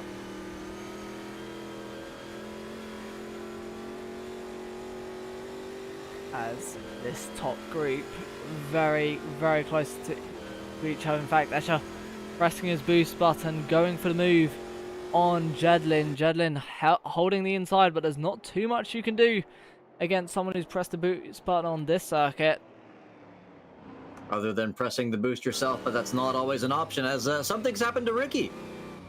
Oh my word, he's just lost 2 positions right when the camera cut away. We didn't see him for all of half a second, and he's lost the lead. What are the chances? I think that could be a possibility of him going deep into turn 1. Very unfortunate, though, to lose 2 positions and the lead into 1 corner. As you can see, this may well be converging into a 6-car battle for the lead if they fight any harder. Matt's dragging Keza and Eddie along with him. Escher leading this race now on lap 17, chased quickly by Jedlin. The gap just 0.2 of a second. We could see another move into turn 1. Escher surrendering that inside line. Jedlin later on the brakes, side by side into turn 1. Ooh, so slow that Ricky has to get off the power. Let's see how close Mats is. He's pretty much smelling the slipstream at this point. It's not quite there yet, but 1 or 2 more corners and I think he'll have it. Yeah, also making a small gap. Ultimate Kaiser and Eddie behind. I'd call that a rather large gap in these cars. I don't think Binding will be catching them by 3 seconds this race unless there's a massive incident. I'll talk about Eddie and Kaiser. Oh yeah, you do got a point. Matt's starting to drop them a little bit. I think Eddie maybe not quite playing the team game here. Of course, he's not one of their teammates, so he has no obligation to. Matt's now pretty much in this 4-car fight for the lead. You can see every single one of them picking a different line. Into turn 1 they go again. Escher still on that outside line. Ricky just trying to find somewhere to go. He's found it as he goes now 3 wide with these top drivers. Beautiful. Matt's now also in the equation. And this 3-way battle has now turned into a 4-way one. A bit of contact between Escher and Ricky as they head side by side into the final corner, lap 19. 2 by 2, you love to see it as Ricky retakes the lead from Escher. Jedlin drifting out of the final corner, manages to save the car just barely, but that's cost him so much speed, it's dropped him back down to 6th place. Eddie and Ultimate Kaiser also taking advantage of that. Now, will Mats be able to pull a Ricky on a Ricky as they do the first chicane once again on lap 20 of 34? Nearing the second, well, we're in the second half of this race now. Mats, though, staying behind for some of that juicy slipstream. Arceza and Eddie catching. Well, actually, Eddie now stuck in a fight with Jedlin, so Jedlin seeing his best option here to just immediately bring the fight to these guys instead of trying to just help them get closer to that 3-car fight for the lead, as it's now side by side again. Mats on the outside, pulling back for his switchback on exit. Exactly what he did on Jedlin. So hold on, look at the rear wing of the car just ahead. Can you see that? Not the rear wing, I mean the mirror. Looks fine. Hold on, we need to get another view of that because they have replaced the mirror texture with some sort of drawing and it looks hilarious. But Mats now is up into P2. Hold on, maybe Okay, so the left-hand mirror seems to be normal. It might only be the right one, but we're not getting a good view of it. Okay, no, in chase cam, it is both mirrors. I'm not sure if you can see them on your chase cam, but I can definitely see them on mine. As Mats has now taken the lead from Ricky. We do have Rickert. He's had an incident. He's about to get lapped.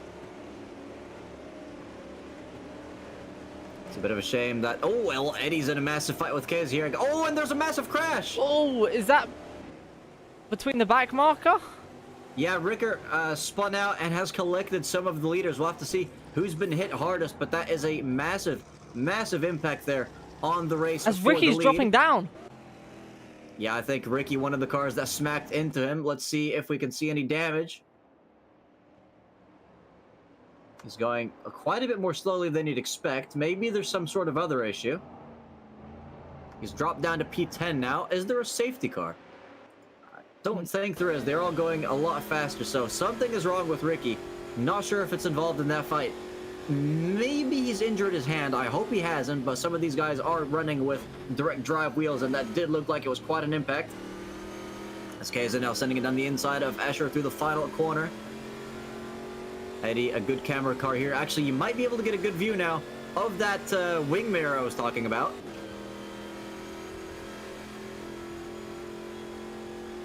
As Ricky, yeah, pitting now.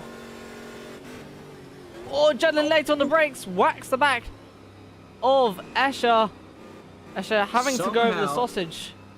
Yeah, somehow keeping that for the most part on track. I hope he doesn't get a penalty for that one, Escher, because he couldn't do anything about that. Eddie slotting into third. Matt's taking advantage of the chaos, pulling away by 2.2 seconds now. I think Jedlin also realizing he pushed Escher off track and in fact got off the throttle as to not make an overtake on Escher. Also, Nisma, I'm just looking at the stream now. You could absolutely see those mirrors as Jedlin now sending it down the inside of Escher. So Escher having the fight of his life here. Almost contact in the final corner. Jedlin slotting in right behind. And all this fighting has been so intense that Binding is actually getting closer.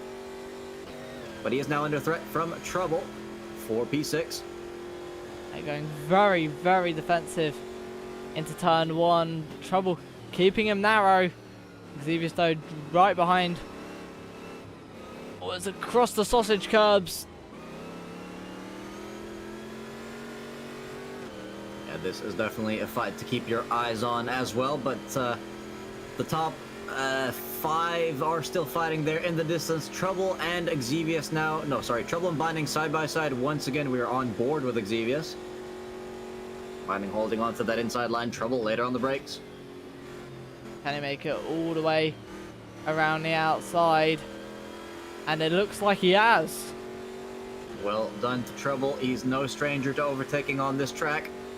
The Binding could end up coming back. Xavius as well with a double slipstream. I think he may have turned on the battery. Go 3 wide into turn 1. Blue versus blue versus blue. Oh, he's made a lock up. It. Very ambitious double overtake from Xavius. It hasn't paid off, and he's lost a position. Another blue car getting involved. It's Fennec now up to P8.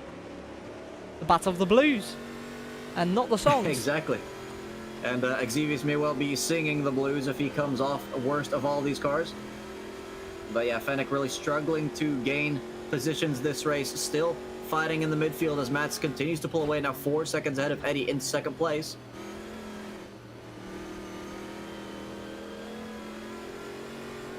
Doesn't get much closer than this, and Xavius has spun again.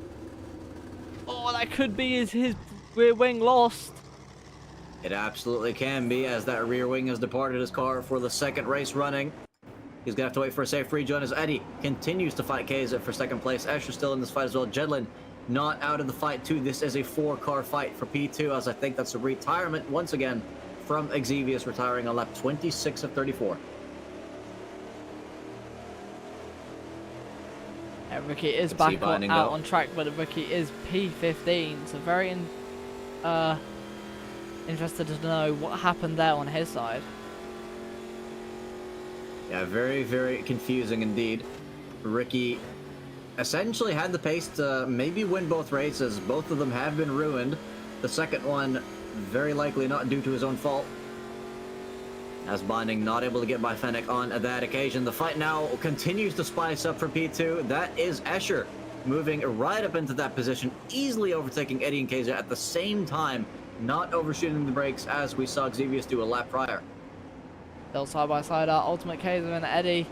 Ultimate Kaiser on the outside line, manages to get a better exit, but is anyone going to press the boost button? Also, eagle-eyed viewer noticing Video Gamer Guy back into the top 10. That is very much true. He is 4 seconds down on Bernd as things stand. The positions over here, though, they are shifting and shifting. Jedlin having to watch out where he brakes as the other cars ahead. Oh, they're going all over the place. Bless you, Nismo, as that's Eddie sliding like an absolute maniac, but keeping the car under control. Almost dying in the same corner that his teammate just lost it in. So if they're sharing the setup, that may well be a weak point in what they've decided to run this week, as Escher sending it down the inside. No, just having a look on Keza. Eddie very late on the brakes, making up for lost time. And we've had another incident in the final corner. It's Ricky.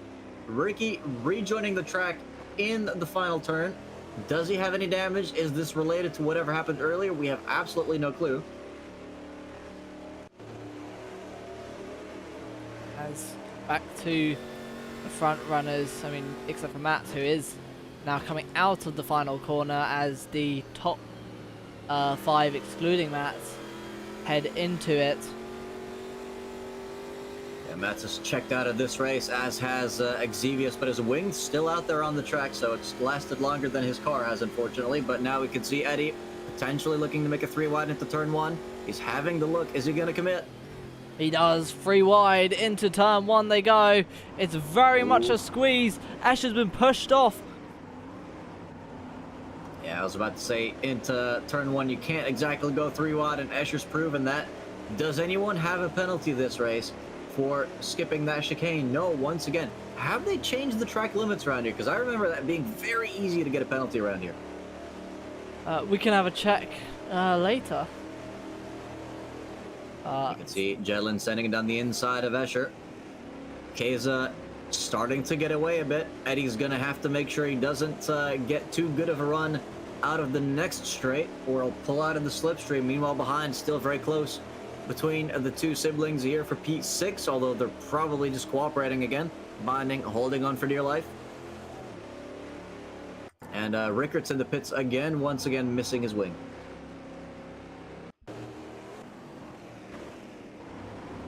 I would very much like to see a league. Ooh, hold on. Jedlin's gotten by Eddie again, so this is tremendous news for Keza fans, because that means he may well be able to pull away. Now, Eddie re-overtaking Jedlin, but he's already lost that time. Into the final corner they go. 4 laps left. As you can see, they're all drifting just slightly out of sync with each other. That's Binding getting an overtake done on Fennec, so well done to him. He's not holding on for dear life. He's making them hold on for dear life, it seems. Yeah, we do have a Binding sandwich now, but Binding trying to be the bread piece on top. As he has gotten a double overtake on the straight, but can he maintain it through the first corner? Oh, he big squeezed Trouble contact off the track. A little bit naughty. Can Trouble get him back here? It's with a switchback.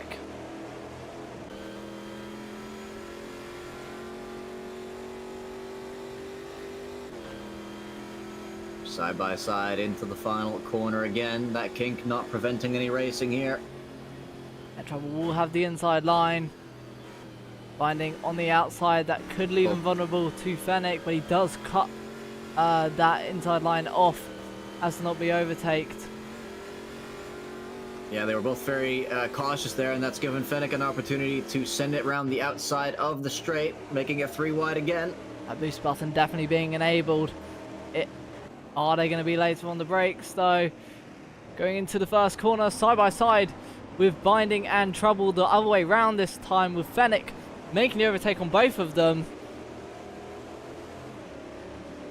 Yeah, pulled out quite a gap on exit as well. Impressive stuff as the fight continues on. These guys not not letting each other breathe even for a second as Matt's now, well, actually, hold on. You can see them closing the gap here. Maybe they're all just using the boost slightly out of sync here because that was a massive gap that they just managed to almost close. But yeah, Matt's leading the pack, still 7 seconds. Keza on his own now in a bit of a nice bubble there in second place.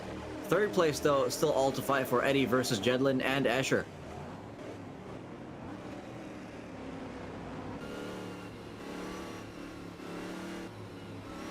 As there are just 2 laps left to go now in this race. It feels like it's gone by incredibly quickly. But actually, Video Gamer Guy and Barent are starting to join the Fennec fight as well, so that could end up being something massive in the final lap. As I think there's a driver off in the final corner. It's Kodiak! No! Kodiak in the barrier, but his wing's still attached. Can he rejoin safely? He's got that pack just coming up behind him now. Balls to the Gets right out side. of the way. Plenty on time. And just behind here as well, just to give you a quick idea of that fight, you can see Fennec, Trouble, Binding, Barent, and Video Gamer Guy all on the same straight. If any of these makes a mistake, that could end up being something big. And the final lap of the race, the final time to prove themselves around this circuit.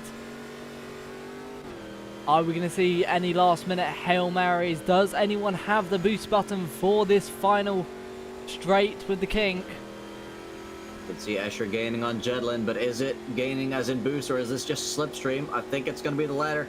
He's going defensive quite late as Jedlin. Jedlin opting for a better exit out the corner. Can he do it? He's just lost his rear, so it's going to be Matt's who's that off in the winning. final corner? It's Trouble. Trouble's in the barrier. No, just manages to stay out, but he's lost so many positions. Could be another if he's not quick enough. JD coming around the final corner. I don't think it's going to be enough, but it's Matt who has won the race.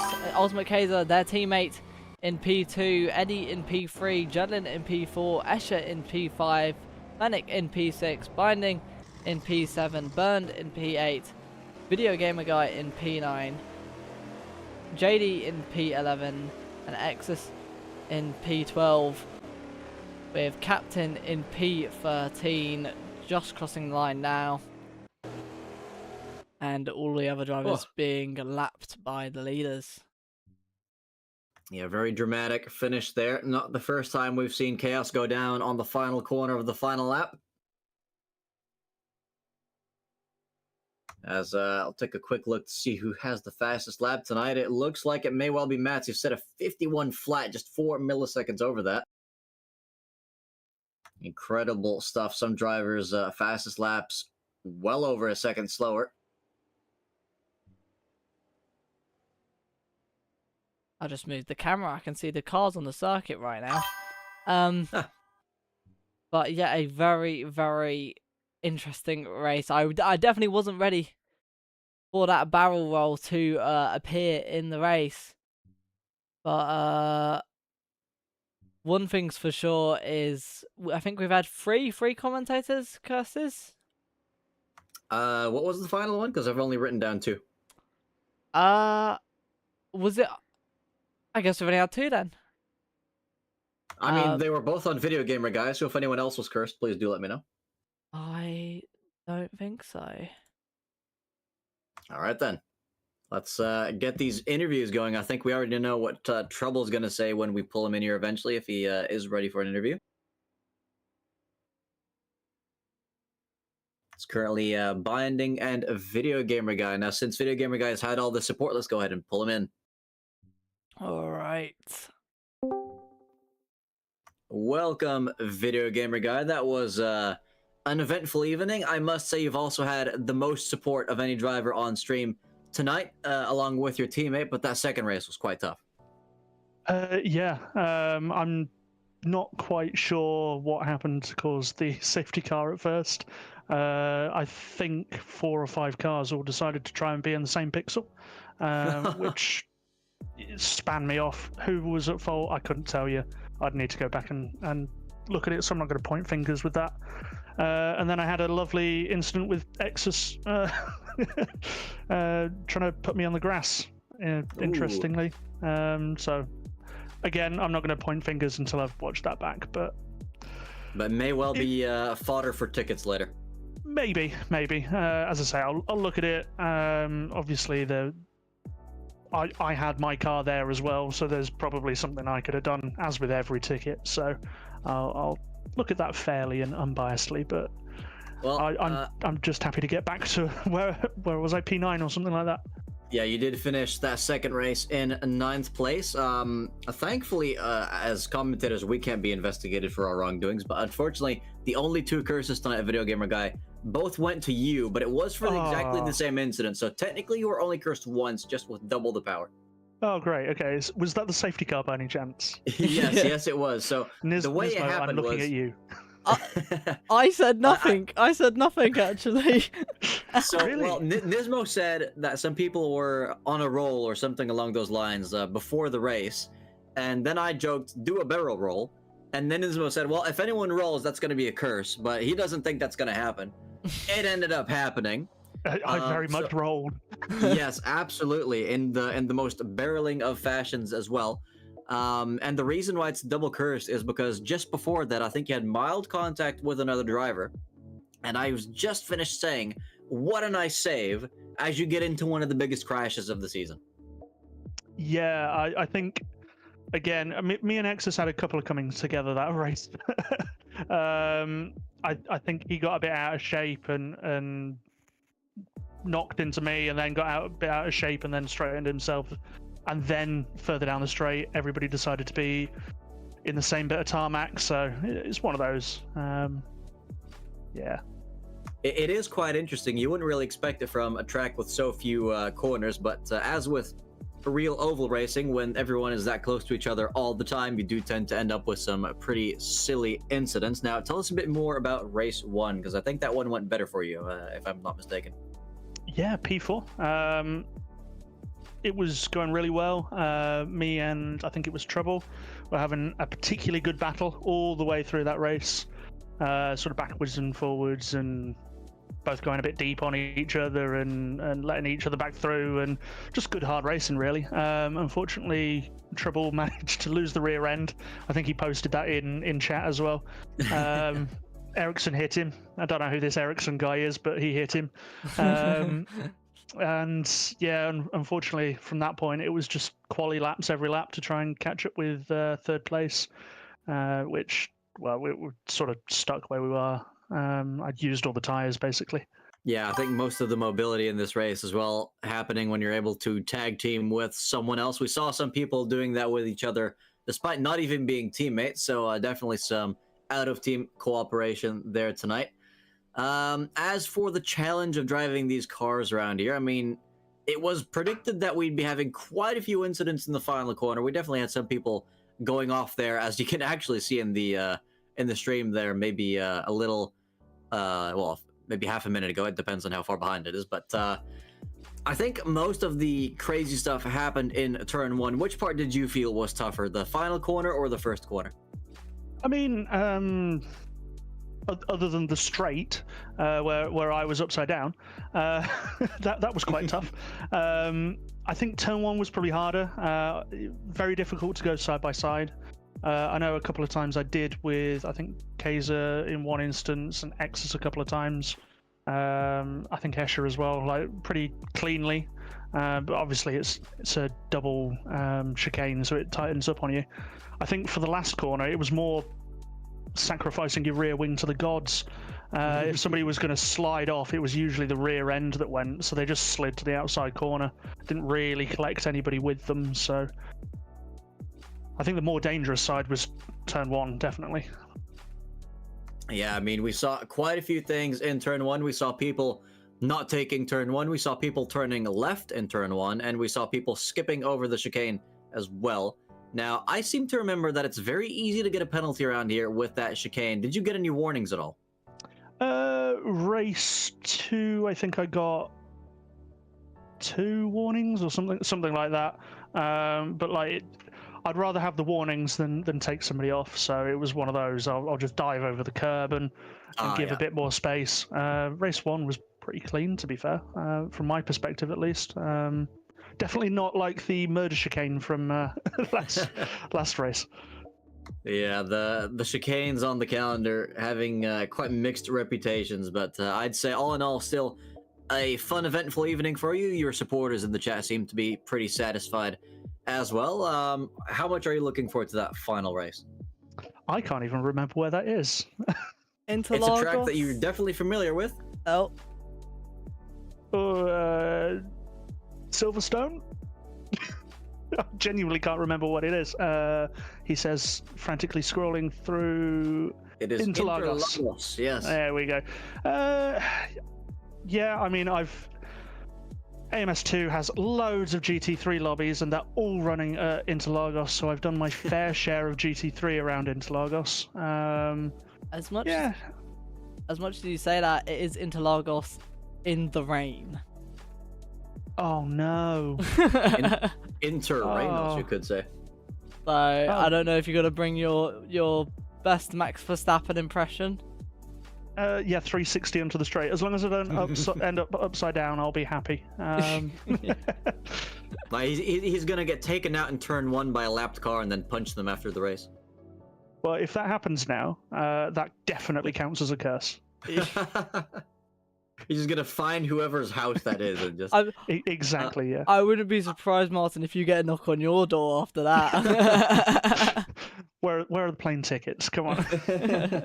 Now, I do have one final question for you, Video Gamer Guy, before we finish off this first interview, and that's since you've been to Interlagos so many times, have you ever actually seen the Lagos, or have your eyes been very much pointed at the track?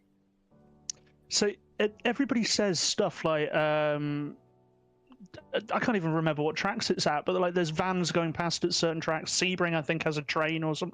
Not Sebring. Road America has a train. Yes. I've never seen any of them because, quite frankly, I'm looking at the tarmac. I'm a bit busy. I've never seen them, so no, I've not seen the lakes. Yeah, spending way too much time being a good driver on track instead of spinning off in the infield. So maybe you can see a bit more of the track next time. I mean, there's an hour of practice, plenty of time to have some fun. But yeah, I'm looking forward to seeing how you perform there, Video Gamer Guy, and I think your fans are too. So have a good one. Thank you very much. All right, next up is going to be Fennec, our winner for race 1 tonight. Indeed, I am very scared to bring in binding. That's all I'm saying. Oh, god damn it, the timing. Hello. Welcome, Fennec. What is the emergency? I was watching binding stream. Was What getting was to a the, good point. Oh, well, maybe try and keep it brief so you can go back to that stream as quickly as possible. Tell us about how you won that first race. I was quite lucky to be able to hang on just about to Max's stream for the first few laps. He almost managed to pull enough of a gap to drop me. He had a small pace advantage, but once I was fully in slipstream, it was a lot more even. I was able to keep up with him and just timing the boost slightly better. I think one thing that helped was that I was using the boost whenever I could, regardless of the straight. Mm-hmm. Whereas whenever Matt's got it, he was sometimes waiting half a lap to use it on the longer straight. Yeah, and it did seem to be quite close in the end there. I think Matt's maybe not expecting you to go that defensive into the final corner. Excuse me, he pulled out a little bit late. Also missed the chicane on the final lap. Do you think it's the fact that he just made the switch to the other lane too late to try and send it on the outside, or maybe try with a cutback? I don't know. I think the start of the last lap, his mistake there was probably the bit that sealed it for him, because I think he would have got back past me if it weren't for that. But yeah, the second to last lap, I'd made the same mistake as he did on that first corner. It's quite easy to make if you're pushing hard. So yeah, we definitely saw plenty of mistakes tonight. Now, at what point did you decide to go for that strategy with Mats, where you were just kind of hopping past each other to build a gap to Eddie? It was somewhat intentional for the first half of a race. Sometimes if I couldn't get fully past him, I was sitting behind, and if I could clear him fully, then I was giving him the slipstream, because I wanted to make sure that it was more of a 2-horse race and Eddie couldn't get his nose in. But because then from there we could battle a bit more easily without having to worry about another driver. Now, But from there we almost did it a bit unintentionally, just in the way that we were battling. yeah, it was definitely.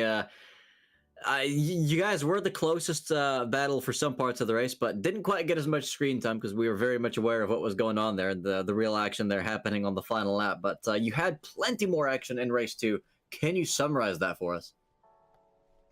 Yeah, it was quite fun trying to get through everyone, especially with a track like this that's got a lot of straight lines.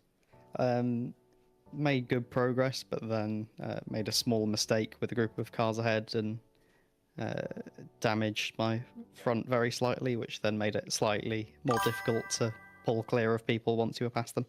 Yeah, it did seem like you were progressing at a pretty even rate with Mats fairly slowly in that second race until, of course, that incident happened. How much damage did you have exactly? It was only 7 front aero, which was only about probably a tenth on each straight, a couple of tenths a lap. But yeah, but that can be the difference. Bit harder between... to get out of slipstream. Yeah, exactly. I mean, that can be the difference between the slipstream doing anything or doing nothing. So that's, I'd say 7 is pretty significant on a track like this. So well done to still be that competitive. Yeah, I think these cars thankfully deal with it all right, so it wasn't as costly as it would have been in a lot of other classes. Well, hopefully they'll deal with the rain in next week's season finale very well as well. I'll let you enjoy the rest of Binding Stream now. Thanks for coming on. All right, thanks. See ya. And enjoy just that before win. I go, I'd like to say, Nismo, why is that Jaguar theme livery not higher? Nismo is currently not available to answer your call. Ah, okay. Anyway, shame on him. See you next time. Have a good one. All right, next up will be the one, the only Kodiak. Welcome, good sir. Hi, hello, good sirs. We've had your teammate on. He had quite an eventful race. We caught you as well, although it was off track. Of course a couple you times. did. Of course you did. Today's been a very mixed day. Race 1, I absolutely loved that. That was one of my favorite races of the season. Race 2, just the track just did not feel the same. It was really unfortunate. I've watched the replay back on the spin that me and VGG were caught up with at the beginning of the race. I just kind of got bullied down to the lower echelons of the grids at the beginning of the race. But after that, I only had like a couple of damage, and that was on the front. But it was the tail that just wouldn't stick, and I just nothing I did made a difference. I span 3 or 4 times, which I didn't do once in race 1. So yeah, that was a bit frustrating. But that's racing. And do you think maybe the tires were at a slightly different temperature or a bit of tire wear? If anything, well, they were definitely more worn, and it was like I had the race 1 tires still on. Oh wow! But if anything, they were cold. They were not up to the same temperature, but they were much more worn. Yeah, that is definitely not a combination that's known to give you a good racing grip. Now, despite the incidents, who would you say was your fiercest rival today? Oh, good question. I was chasing Exus hard in race 1, but I could not keep up with him. I was just kind of ducking in and out of everyone else's misadventures because, wow, there were a lot of them, which is impressive for a 6-corner circuit. Yeah, Exus was who I was chasing hard. I was trying to chase Captain in the second race, but I had no confidence in the car, so I couldn't do it. Although mine and VGG's double overtake of Captain, that was a highlight for me. I'm not sure if you saw that, but bless him, he had to clench because he was right in the middle of the pair of us. Yeah, it's we did see some double moves tonight. Not 100% sure if we quite caught that one, but what would you say was the toughest point to really stay side by side around here?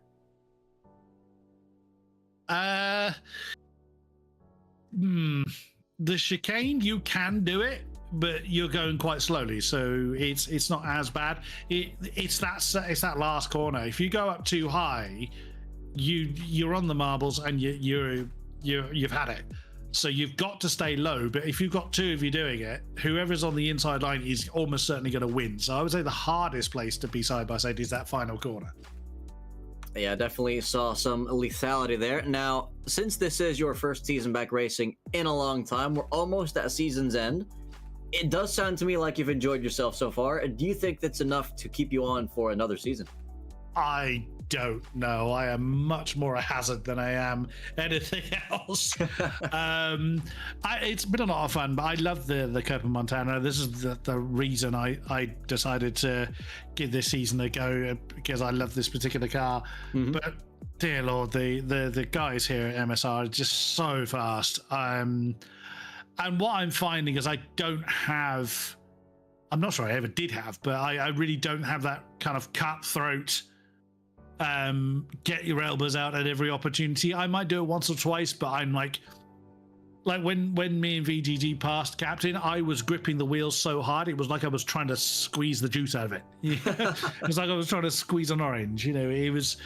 Yeah, I don't know. I don't think I have that kind of real cutthroat, get your elbows out when you need to kind of way of racing. So not to say I definitively won't. I'm just not entirely certain I will. Very, very fair. Well, we definitely hope you'll stick around in some capacity at the very least, because it's been a pleasure inviting you into the league. And yeah, I do look forward to seeing what you can do in the rain in the final round. Why? I mean, it's Interlagos, but we just heard your teammate has not actually seen the Lagos, despite driving there many, many times. So I don't want to be in the lake. You see, when there's rain, there's more Lagos to see, because it'll form more of them on track. Make the place live up to its name, you know? Yeah, it's going to be eventful. Is the best way, but as a season finale should be.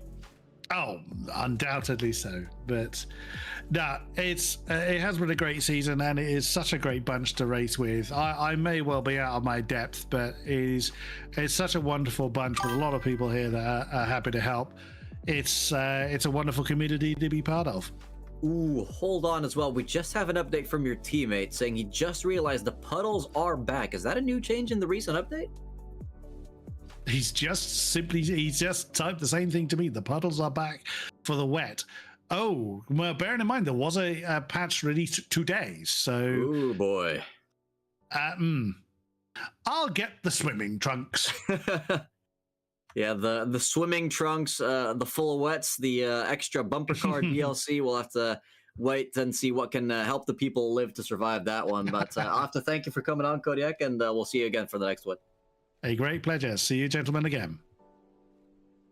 Good night. As we bring in Binding next, he's been waiting for quite a while, and he was also leading the second race. Oh, God, it was me. Hello.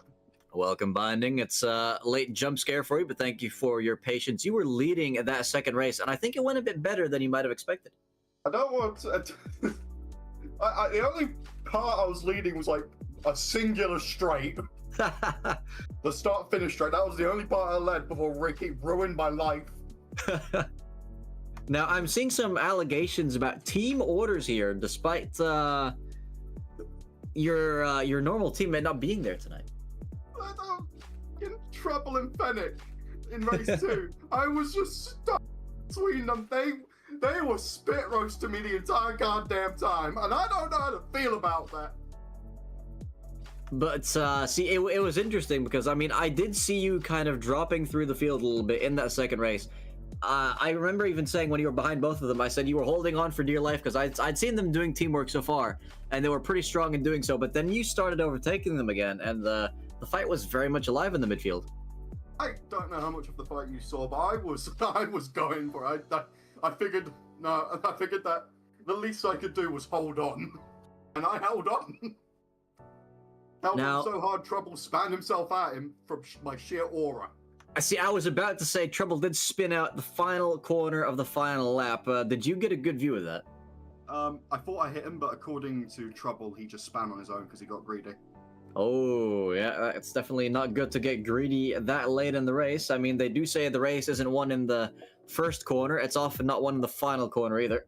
I was half expecting to go off track, honestly, when I was overtaking him on the last straight with the boost. I had so much overspeed, I think I might have caught him off guard, and he was desperate to get the position back.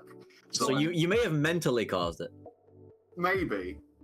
I held my line. I thought maybe I'd slowed up a bit too much and he bumped into me, but I didn't feel it. And he said that we didn't make contact, so I'm liable to believe him. Oh, that's good to hear. Less work for the stewards. Can you tell us a bit about your first race as well? There wasn't much to talk about. Outside of the bonsai maneuver Burns did on lap 2, please tell me you saw that. I mean, there was so much action tonight. We may well have seen it. I just don't remember seeing it. Am I good to stream it? Because I can. It was very early in race 1. I can just quickly. I think we do have Nismo back now, so he might be able to turn that on for the viewers. Yeah. Nesmo! Hello. Nesmo! Hello. Can I stream the absolute hate crime that was committed against me in race 1? You can stream all the hate crimes, please. I don't. All of them? We might be here a while. Some crimes might be a bit. I don't know. What is it? YouTube or Twitter? I can't fucking remember. YouTube Way, on now. In terms of service violations, but you know, this I think I can show without it ruining you guys' career. Let's see here. Ben, yes, you. Give it a sec. I think it was lap 2, if I recall correctly. Or it could have been this lap, to be honest. Anyway, no, I don't think it was this lap. I mean, he is right behind you. It was. Are you ready? So Let me just look quickly put it out on stream. 1 second. All right, we are with you. Okay, so you see a couple of car lengths between me and him, right? You know, it's normal. Nothing nefarious going on here. He pulls to the outside for some ungodly reason, like he's gonna try and make a move, and then he launches it from space. Leroy Jenkins! My man decided to go for it. He shot that shit from Mars. He ain't the Doomslayer. He ain't putting a hole in Mars. He just put a hole in my race strategy. Oh my god, that hurt my throat. Anyways, I think you would be a good speechwriter, Binding. Oh, I would probably get thrown in jail for the things I would say. So, surprisingly enough, I got no damage from that. I don't know how, considering he just slammed into me. Yeah, I mean, we do know doors in this game are made out of very, very strong reinforced titanium. Ah, God, if only they were like that in real life. Point being, while it didn't do any damage, it did knock me down to near enough last. Yeah, I'd say you'd be justified in raising a ticket for that one. Honestly, it was funny, so I'm gonna allow it.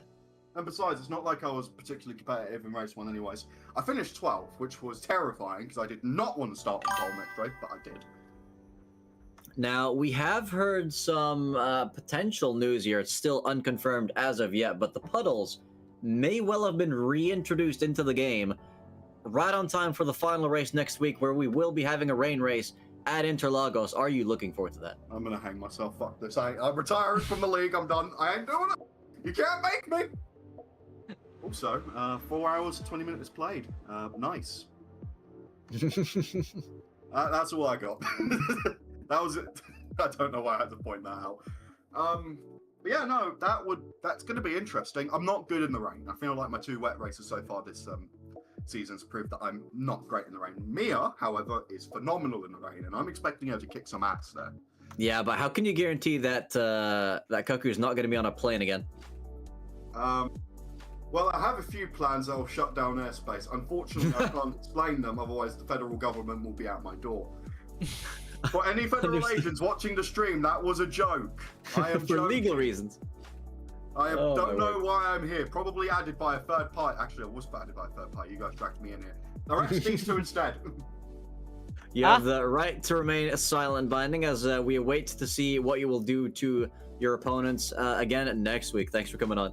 Martin, you know me. I can't be silent. I'm not silent. Nuh-uh. Anyways, thank you for having me. Even though I didn't really do much besides the fight between me, Fennec, and Trouble. I mean, it's still entertainment. We enjoyed it. Fair enough. I try my best.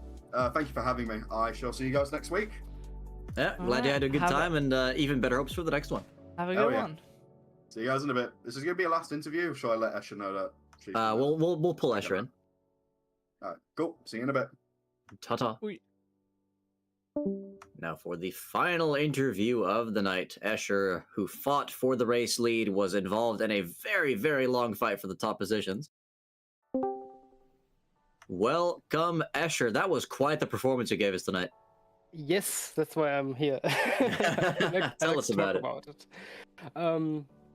Yeah, the first race was, of course, I didn't start from that far ahead. I was still P6 in the first quali. Like, was quite good.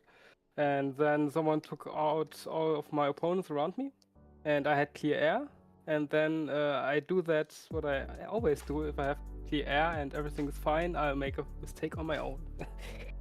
And yeah, in the end I was P10, but then I started race 2 from P3, and I led even the race for maybe a couple of laps. That was nice. And then came Mets, of course, and then I got bullied by the other drivers into P5. Nothing against the rules, but sometimes I should be a bit more. Should put my elbows out more. Yeah, I mean, we had King Kodiak earlier saying as well that he might not be getting his elbows out as much as some of the other drivers in the league. Now, you fought with quite a few people there in that front group for quite some time. Who would you say was the driver that you were looking out for the most when they were right behind you? Jetlin and Eddie, they were like quite aggressive, but everything mostly under control. The first time they went 3 wide into the first corner and into the chicane, I was a bit pissed off, but I wouldn't have done it. But everything was, of course, within the rules. But I was like, "Come on, guys, don't ruin this for us." But everything was fine, and I did the same the next lap. So I was like, "Come on, just." That was a nice flow. Didn't make any big mistakes. Yeah, I do think you'll enjoy watching back the stream, especially race 2, because that fight did get quite a bit of screen time. It was extremely competitive, not like the constant switching of P1 and 2 in race 1, which was very much just a strategy. You guys were at each other's throats for pretty much the entire race, which I mean, along with fun, is what racing is about, of course. Yeah, it was a lot of fun. At first I wasn't sure if I should attend the season, but no, I'm happy that I did. See, that's why they say you miss every shot you don't take. I think you're very, very glad that you took this shot. And if you were to say what? Also applies at bars. Yeah. I mean, he may well go to a bar after this to celebrate his good result. But now, for the next season, what would you say is the car that would entice you to race again with us the most? The cars that will never get picked. Oh. I really like the old cars. Like, do you know the class? Even the old stock race class. It's like a modern series, quite modern series, but they take the old 79 Opala, or how they called. Oh yeah, the Chevy Opalas. Yeah, and they have 100 horsepower more, but they only use 3 tires. So it's a lot of sliding around and quite fun. Yeah, but, I mean, yeah, you definitely might want to suggest that for a Tuesday, because that does sound like a fun race, and who knows, if it's popular enough, it may well end up in a vote at some point.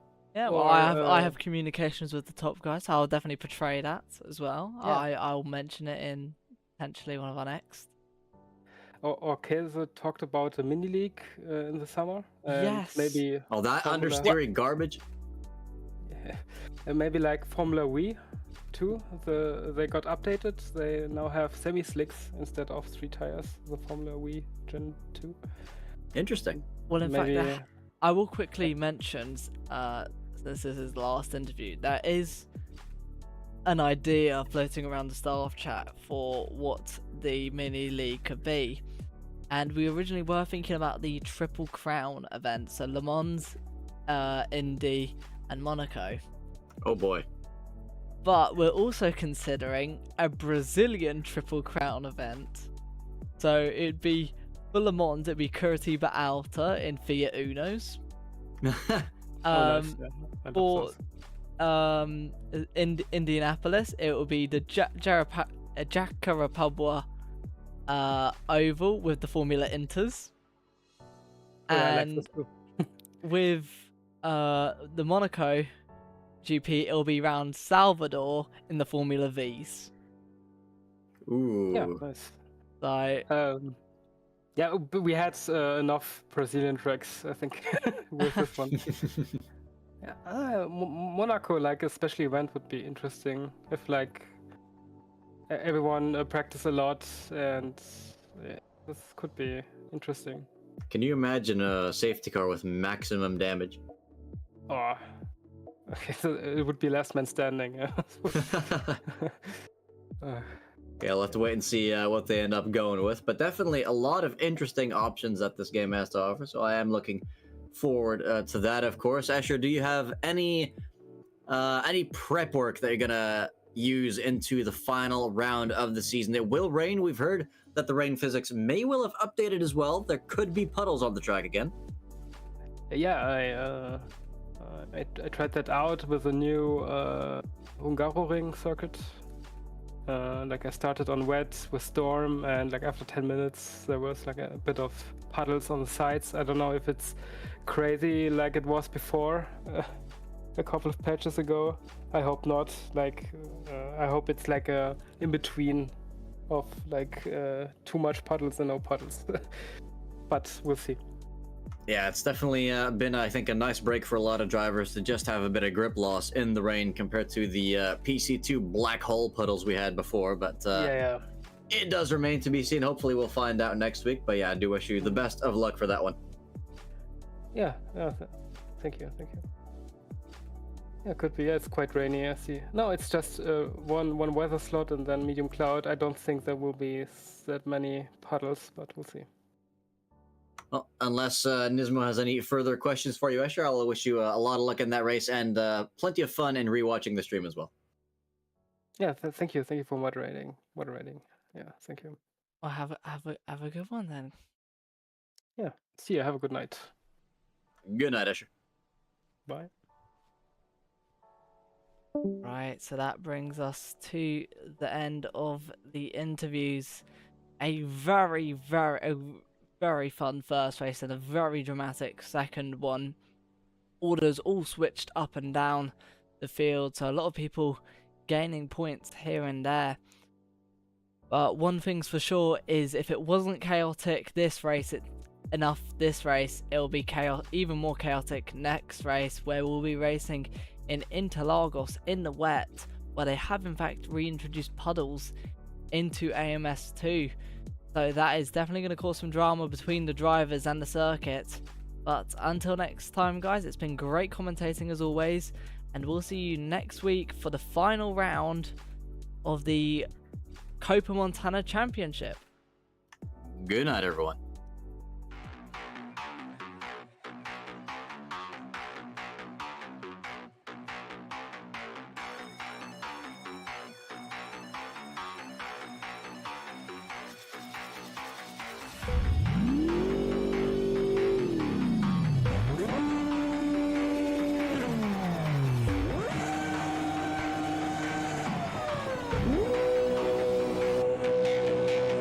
And they're off. Green flag racing. Matt's getting an amazing start. Ultimate Case actually all catching speed. Napping. Matt getting the jump on his teammate down the inside. Necron losing to Cuckoo on the start. Can he pressure Dino into a mistake? Dino goes too wide and extremely close for P1. And is this going to be Jedlin going down the inside? Oh, there's a bit of contact. Oh, that's a spin. And there's another safety car. Oh my god, this carnage. Jedlin and Kaze are both in the pits. Fennec, Exus, and Diener all coming in as well. It'll be very tight if he still wants to make it to the back of this pack, but in the meantime, we do have everyone out of the pits, so we're probably going to get going on this next lap.